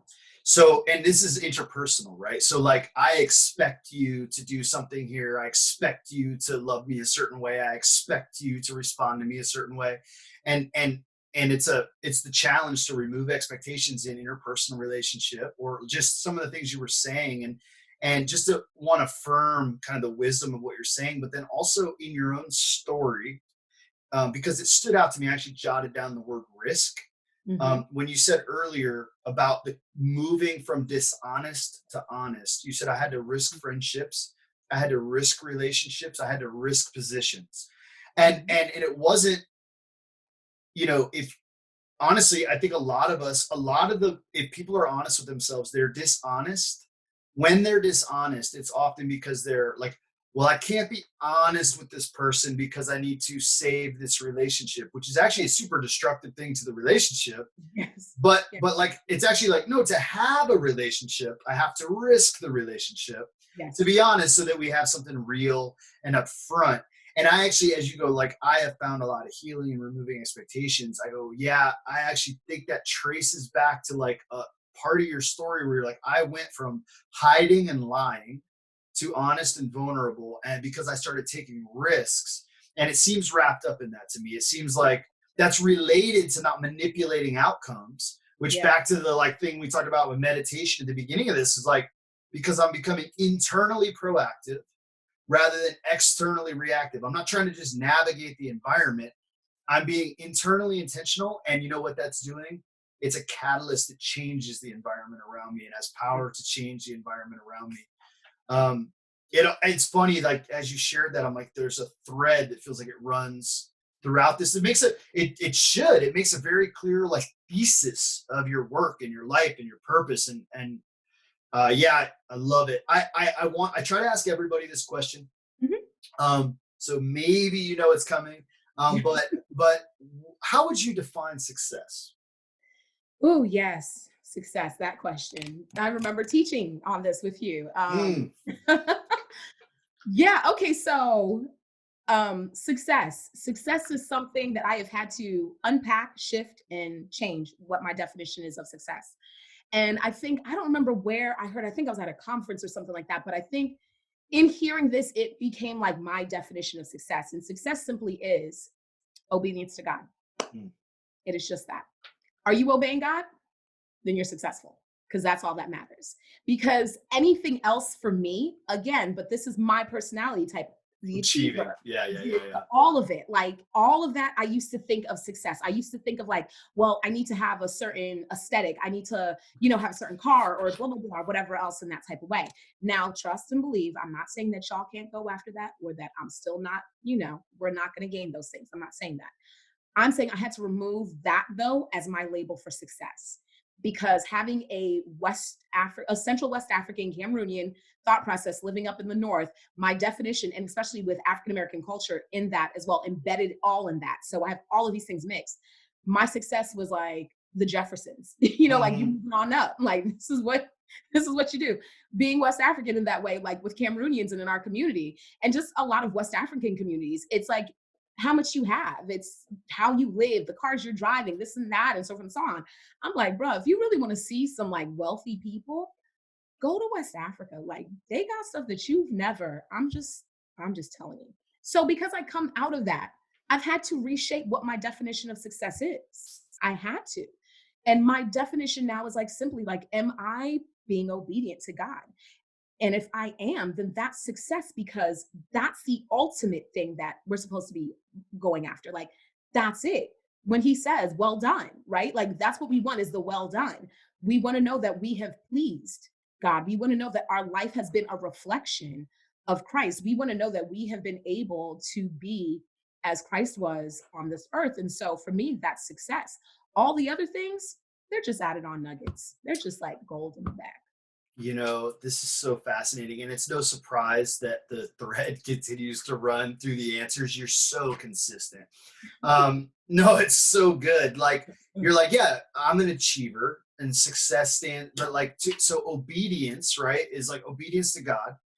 For lack of a, or to use another word that may be helpful for other people, because for some like myself, there's a recoil to the word obedience, but like, but no, like just it's the same, but it's like to surrender, right? It's a surrender or to be obedient, and I feel like how this relates back to even as you were sharing about expectations, like can't we just be like back to your practice of mindfulness, going, I'm still here, I'm I'm valuable. Like, and back to even talking about the hearing God say, "You're my daughter, who I love, and in you I'm pleased," as the beginning of the work. Mhm. And then because of that, because of the gift of life, because I'm still here, because of all that I've been through, because of what shaped in me, I have this calling, this purpose that I've surrendered. I've given myself in obedience to like the call of God to just be and be present and be faithful.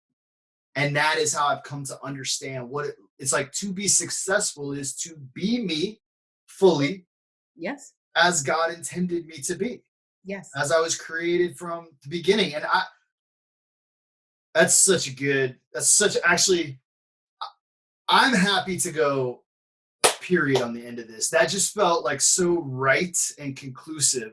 Now, before we end though, I do want to give you a moment if there's, for those that are listening, like things you want to ask for, things you want to point them to, things you like, just kind of where can people find you? Just yeah, that kind of thing to for those that would like to connect. Yeah. So for first of all, I just want to thank you, John. Thank you for having me on this on your podcast. Like this was, I remember us first talking about this and Hmm. it coming to fruition and all that it is. So it's just amazing. And here we So are. I don't take it lightly that that you've asked me to be on here. So thank you so much. So Thank for you. everyone out there that's trying to find me, I am out there in these internets. You can literally find me at Fulei Ngangmuta, which is like first name, last name, Fulei. Last name is Ngangmuta. You can literally just Google that and you'll find me. You'll find me on Instagram. You will find me on Facebook in that way as well too. And the website, it's just fuleingangmuta.com. You can, the different services that I offer, like I said, my demographic is Black women. And so I'm going to be starting off some coaching within the month of May. I have some stuff coming up in this month that I'll be talking to you about. So if you want to sign up, follow up, subscribe, and we'll have some information coming out within the month. I also, like I said, have another business, Black Girls Are. It's just the same way. It's Black Girls, ARE_. You can find me on Instagram. You can find me on Facebook. The website, though, is blkgirlsr.com. And we're actually going to be launching some merchandise. I have a challenge slash contest that's going to be coming out within like the next 2 weeks. So just follow us to get some of the updates and the information on there. But yeah, know this, I'm out here. Like I said, I just want us to live unapologetically. Like that's my thing. I just really do. I want to see us be fully who we are, and just live and have fun doing that as well too. So John, thank you so much. For those that are listening, Fulei is clearly beautiful in her voice and in her story and in her work and in her purpose. But also to add, and she mentioned being into style and marketing and things like that. When you go follow her, you'll see she's also creating beautiful content. You're actually doing a phenomenal job at those things. And yeah, I think that um, it's one thing that something like accomplishes a goal or gets something done, but it is another thing altogether that it is aesthetically pleasing, that you do beautiful work as well as good work. So anyway, y'all go follow those things, hit her up, and man, thank you so much for your time. Thank you for all your work, and we'll be releasing this soon.